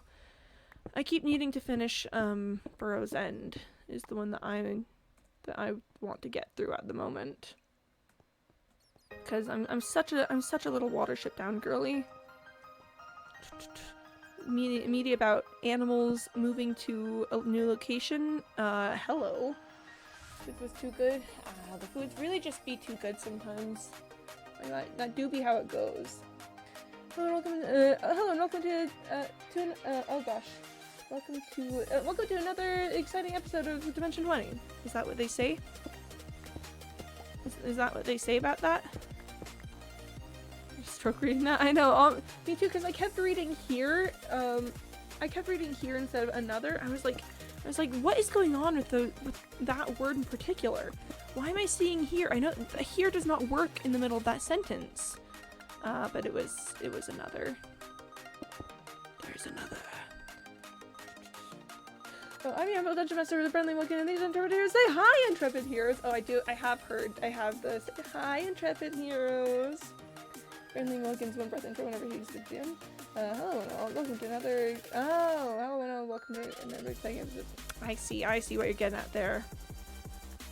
I see what's happening. I understand your ways. I understand your lingo. Your hastily typed one-word sentence. I do know the hi, intrepid heroes. I do know that. See, I'm a little bit with it with the kids. I know what the kids are talking about. I understand the lingo. Added to group on Snap, I know what's going on. Rip. Hate being added to groups of anything. I'm like, stop it, don't do it. Oh, hi Adelanumu, welcome to the stream. Hope you're doing well today. Welcome on in. We are talking about media and how difficult it can be to push through larger, longer storytelling things in some cases. My defense says it like that. No, absolutely. Like I wasn't criticizing your technique. More so the fact that the words just decide to have a random arrangement of letters that look like here in the middle of it. That's a bit sus. I mean, dyslexia and bad eyesight makes it harder. Yeah, that'll do it for you. That'll do it for you.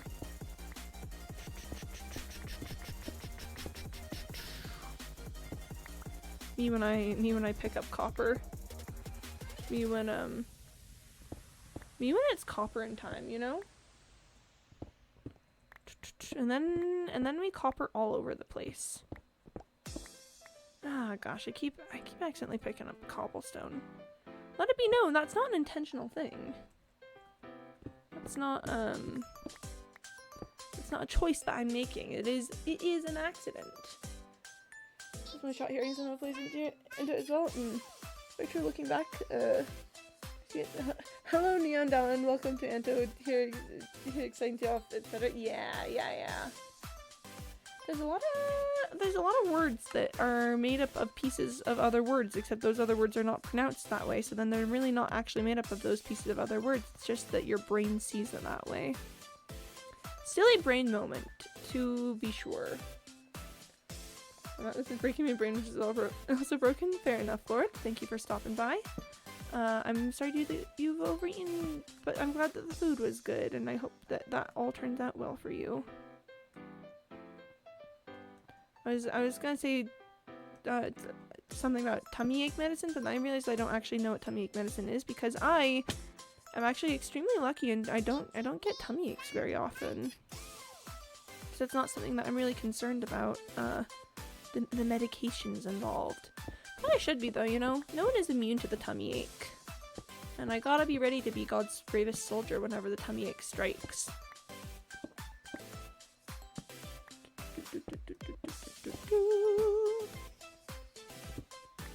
Me when I mine. Occasionally, occasionally there's also some crafting involved. I don't want to place a lot facing torch there, but I want to have some light on the wall. You know, some amount of it.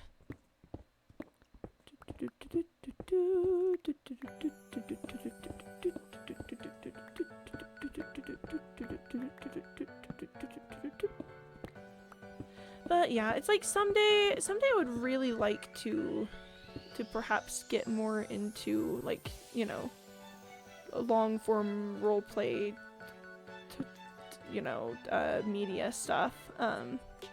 Especially because I'm such a little roleplay fiend. I love to, you know, particularly in my own D&D group, you know, to be sure, but I think it'd be fun to see how other people do it, and, you know, maybe pick up a couple tips and tricks and stuff there. But hey, Adeline, how you doing today? I'm doing well, thank you.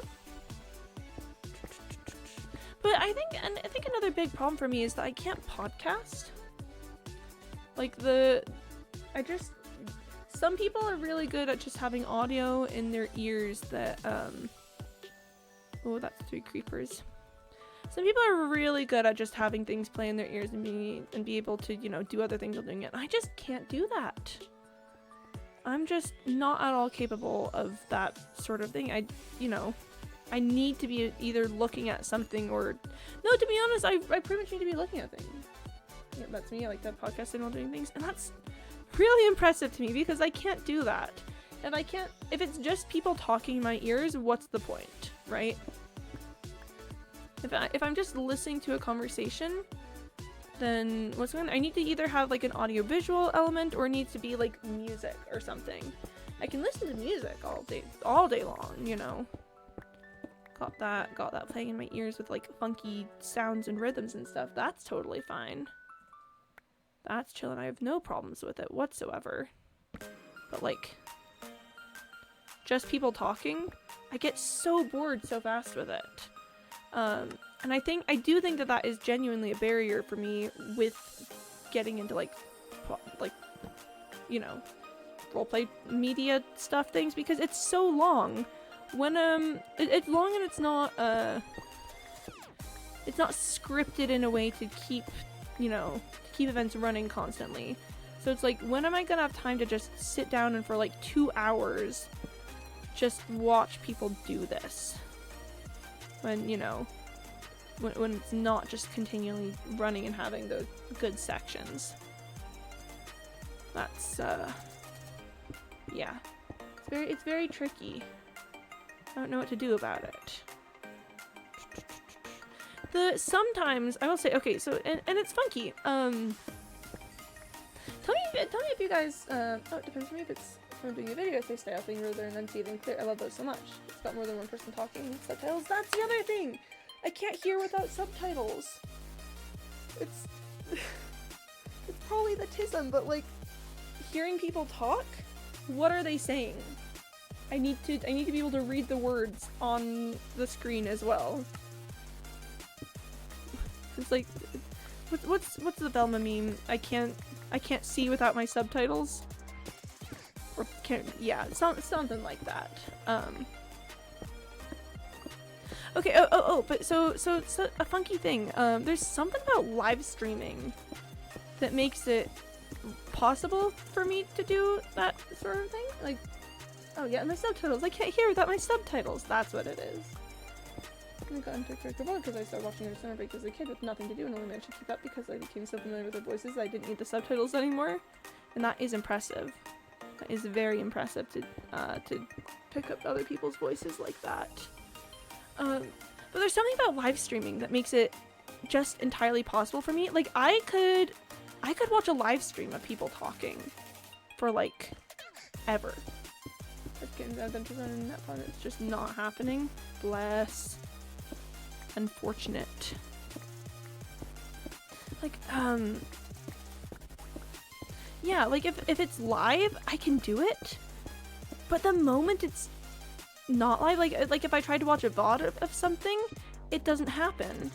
Is this an experience that you all have had? I'm genuinely curious because I don't know, functionally there should be no difference between something that is live and something that is pre-recorded and watching a recording of something. I don't know what it is. I don't even chat half the time if I'm like in a live stream or something. Just somehow the knowledge of it happening concurrently fixes it. I don't know how. Got him. With you, live stream totally fine. VOD somehow different. It's somehow different. Exactly the opposite. I will watch a whole VOD's the exact minute the stream live stream's down, but it is live. There's no chance in hell. Really? That's so funky. I knew there was a skeleton. I was like, I've been hit. I've been struck. It's gotta have been a guy. And it was a guy. It was absolutely a guy. But that's so crazy, Corvigate, because yeah, like live streams just do something to my brain that fixes the, like, I don't know if it's a my words that I want to call it a feedback loop. It's absolutely not a feedback loop, but fix something about the, you know, about the I can't pay attention to this and make it perfectly accessible to me. But VODs are so tricky. And it should be exactly the same. This channel is different for me because you're really well enunciated, so I don't need to rewind. Hey, yo! And that's the advantage to having a fairly neutral Midwestern accent. My accent's a bit hard to describe. It's a bit difficult, but I do think neutral Midwest is kind of the closest I've gotten with that. Oh, and this is really embarrassing, but I'm like blushing over you saying that I'm well enunciated. But if I can't go back on the live stream, then 90% of the time I will need to rewind to understand audio. Yeah, that's fair. That's fair, I get that. No, I'm blushing over being called well enunciated. I'm like, oh gee, I enunciate. It's, my accent is wild, y'all. I think I've done my best to describe it a couple times, but it's like Midwestern mixed with Eastern dialect mixed with, like, I don't know. Functions of my accent are tall vowels, clear diction, and a lot of fancy words. I don't think that's generally considered part of an accent, but I do just tend to use really big words because I was a child who read a lot of books with words that I then picked up. I should actually watch VODs, so I bored at work and found this, and it's the first time I've been able to watch live, like, genuinely. I'm blushing! I'm blushing! That's so nice! Oh my gosh! I'm gonna kill this zombie for you. That was for you, Corbagay.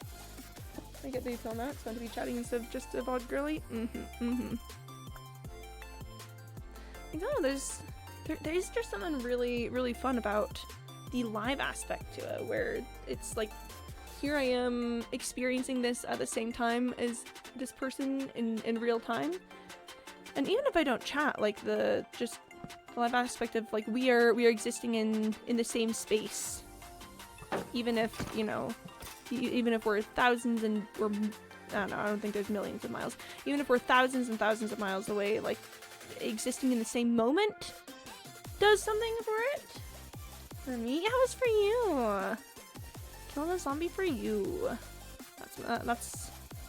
That's my response to being complimented, is large and drastic measures of violence.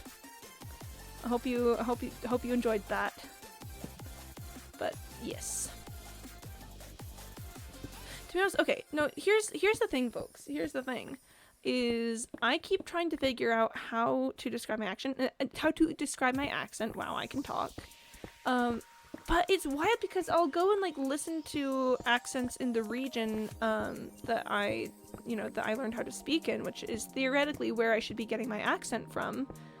And they sound totally different from me. I'm blushing. Acts of violence is my love language. Thank you so much. Aww.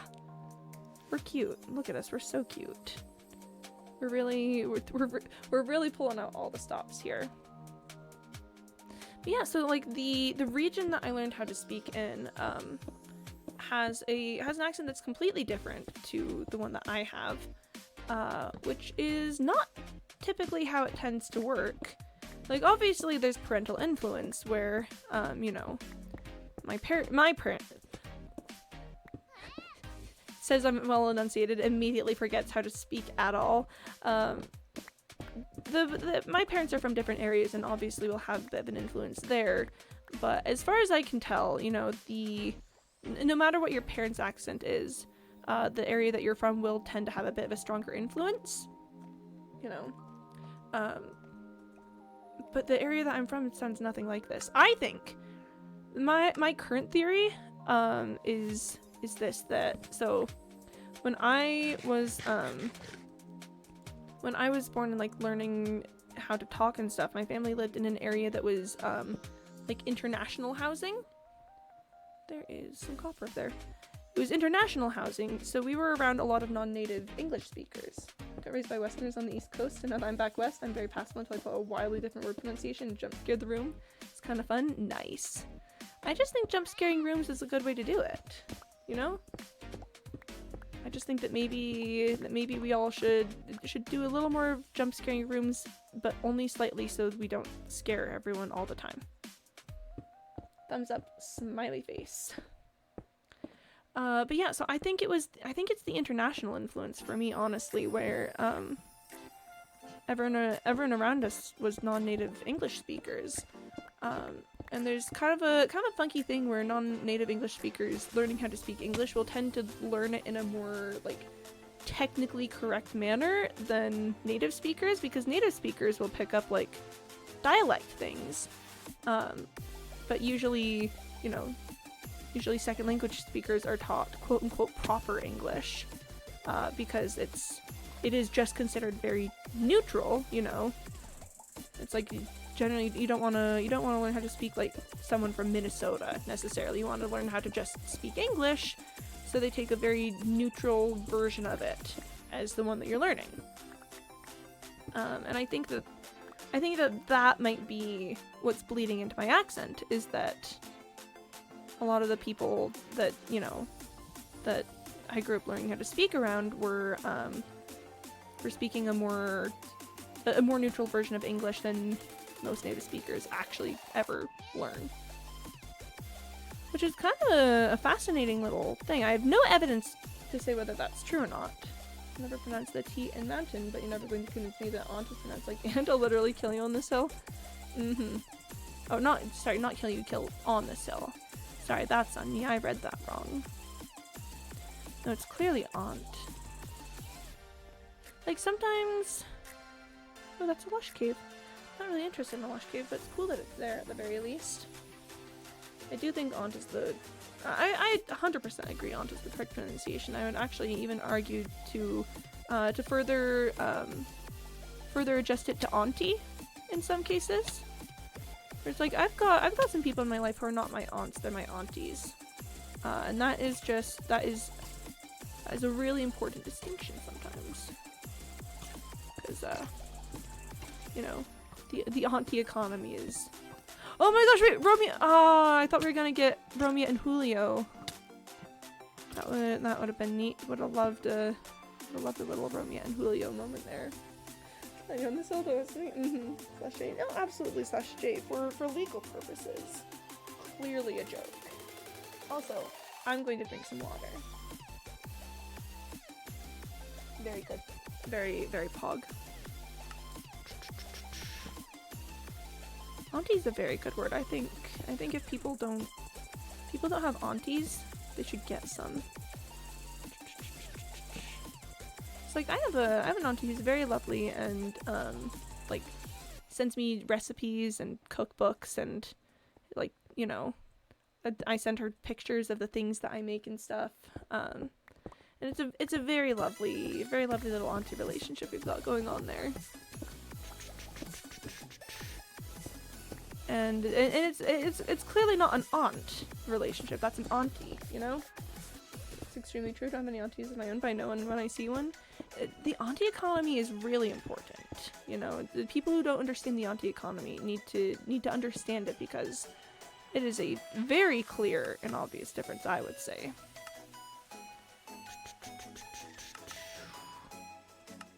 Me making some torches.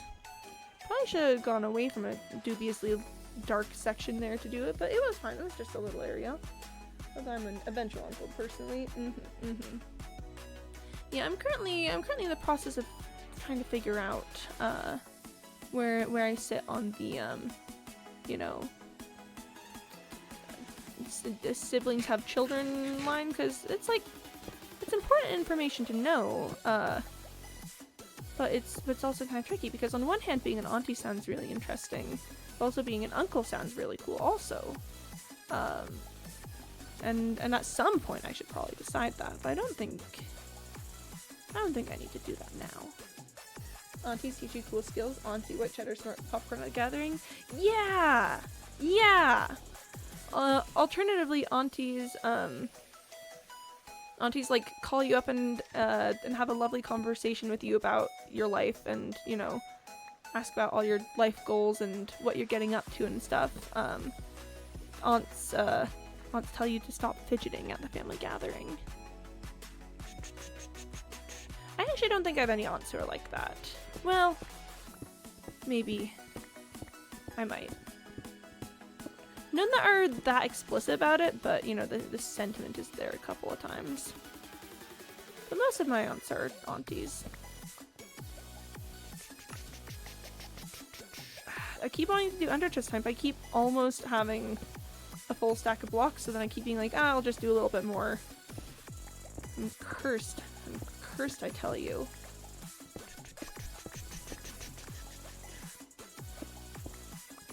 Yeah, aunties will be like, oh, and last time we talked, you were you're getting, you know, into this thing. How's that going for you? Is there any news on that front? How's that going in your life? You know, are you interested in what you're studying in school? Auntie behavior. I've also got hot teeth. I think great aunts are underappreciated. I think great aunts are much more important than people realize. Oh, and there goes Candybot telling me to drink some water. Do you think old lady who's interested in the lives of the children in her life is a really important and necessary part of society? It's like, okay, not to put on my sociologist cap for a second, but interaction with older adults is a really important part of development for kids, you know, for them to be able to learn how to interact with adults as they get older. It's like they need to have exposure to people of all ages so so that they can learn appropriate behaviors for them as adults, for interacting with adults, for so many various and different things. So your regular aunt feels more neutral, but sometimes you get a capital letter aunt, and that sucks. Mine is innocent. Oh man.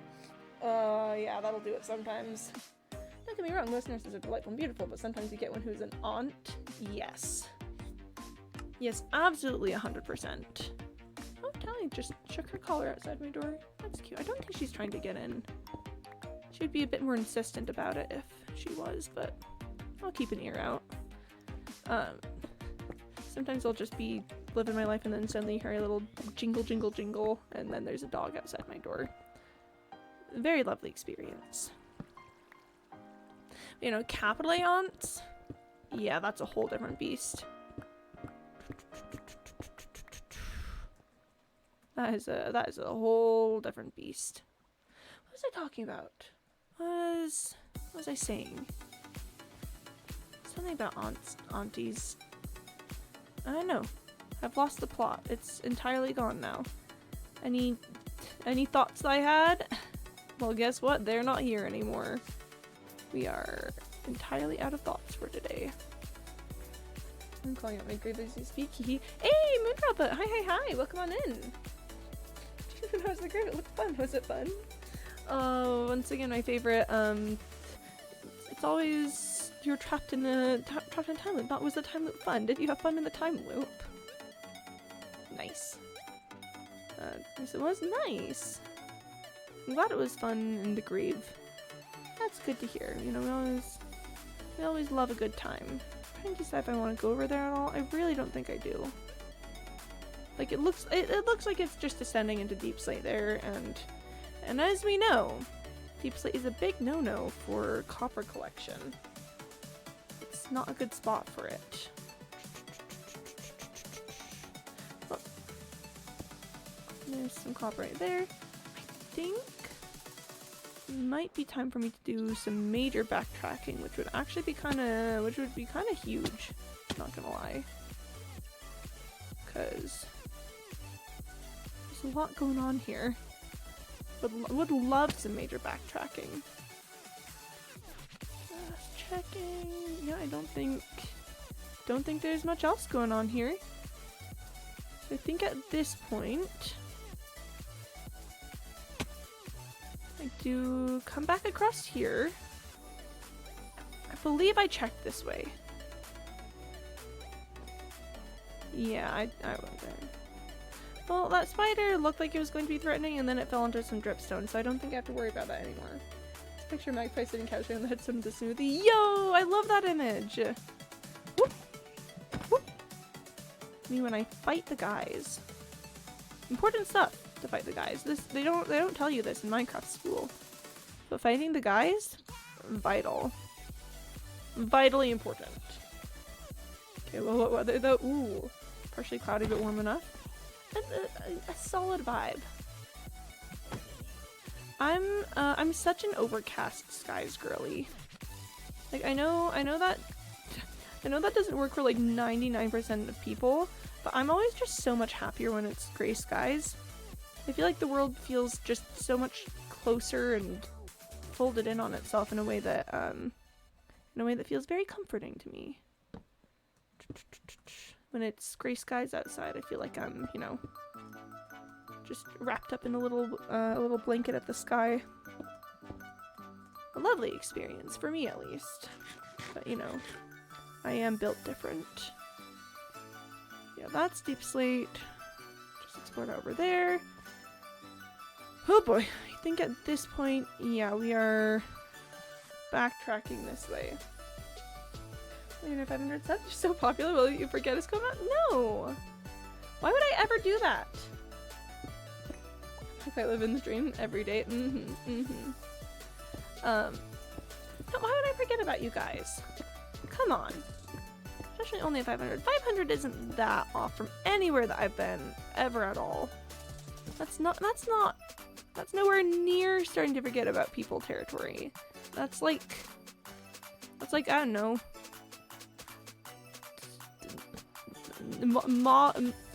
moderately sized small streamer stuff, I guess. I don't know.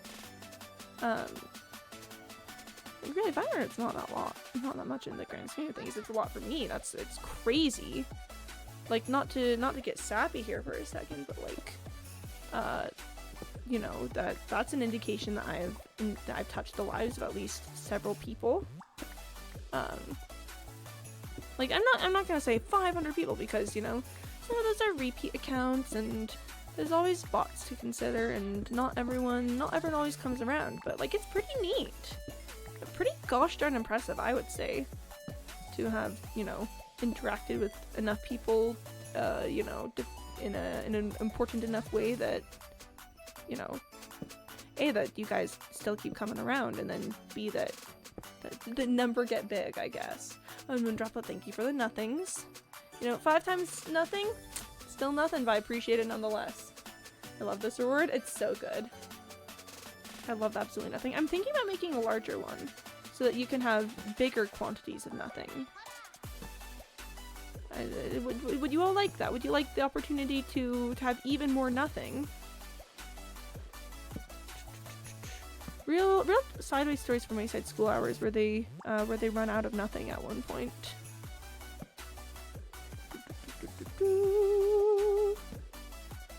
This is an interesting little ravine area. 0 plus 0 equals 0. Yes, nothingness is very fun. Nice. I'm gonna add in like a 500,000 nothing reward, and then everyone's gonna go crazy for it. Just watch. That's exactly the sort of thing that you guys would go insane about. I'd be like, look, you can spend like 50,000 points on nothing all at once. And you guys would go, wow! Oh my gosh, this is everything I've ever wanted, which is very valid, mind you. I think that's, you know, like, pop off and all that. I can just tell exactly how you guys would react to that. In my day, I did spend lots of coin on nothing. You did, except it wasn't necessarily just nothing, because I did play the clip from UHF for you guys. You know, I'm gonna take what's in the box. Oh, the box. What's in the box? Nothing! Absolutely nothing! You're so stupid! It's such a good clip. UHF is a really good movie. Big enjoyer of UHF.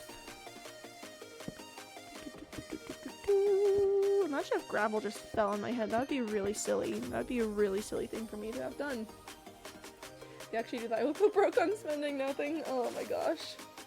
So it was absolutely nothing. Yeah, so it wasn't actually nothing. In the box was the clip from UHF where they talk about absolutely nothing. See, the 1 point reward is just me quoting it, not actually the clip from the movie.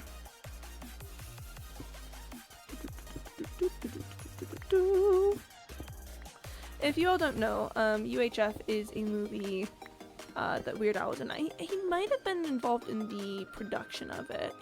I don't remember. I don't know for sure, so I don't want to say definitively yes or no.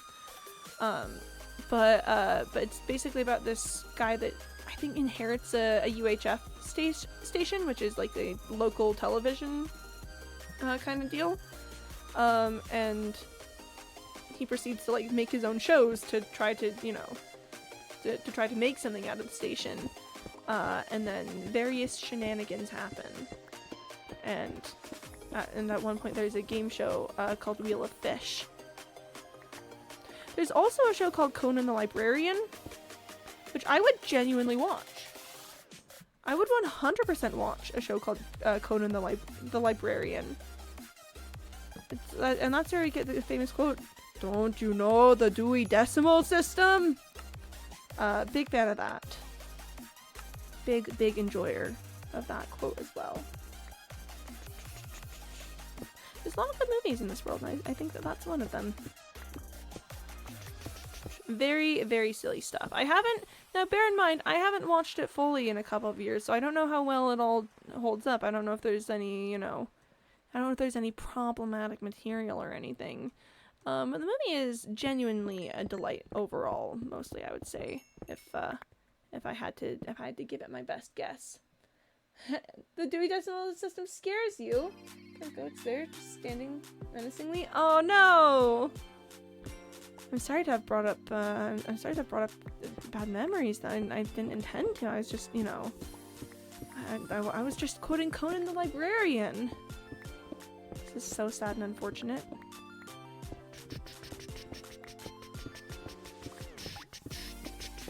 Let me just pick up this copper real quick. Important stuff picking up the copper, as they say in the biz. What's the biz, you may ask? The picking up copper biz. Okay, I think that's this whole area excavated. So now we can finally get back over to here. Remember, you're in that section? Ah, okay. I will say though, man, it's been such a lovely time hanging out with you guys, but I do think I need to end there. Because I have some work that I need to do before some things that I'm doing tonight. So, organized library system, It's very tricky, the Dewey Decimal System. You gotta like memorize numbers and stuff, and who does that? Who memorizes numbers? Talcum, you're scaring me. I'm so sorry. I forgot. So I gotta go now. It was such a lovely time. I'm so happy that I did this, you guys. I've been missing you all on the long weekends, so I think we're gonna try to do Mondays as much as possible, at least over the summer. Yeah. Good chat. Bye, everyone. Okay, I will say, I really quick, do you want to check if there's anyone for me to raid you all out to? Because it's important to... I know Del's been streaming a couple times lately.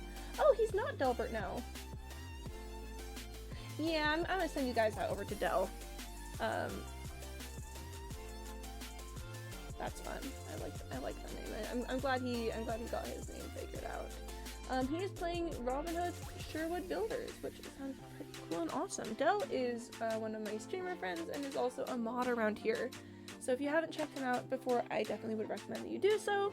I will be back on Wednesday. I'm currently streaming Wednesdays through Saturdays for sure, and then as many Mondays as I can take, around 1:30 p.m. Eastern time. So everyone take care of yourselves in the meantime. Drink water, take your meds, get some sleep, take care of yourselves. Please don't get sick. That was really miserable for me.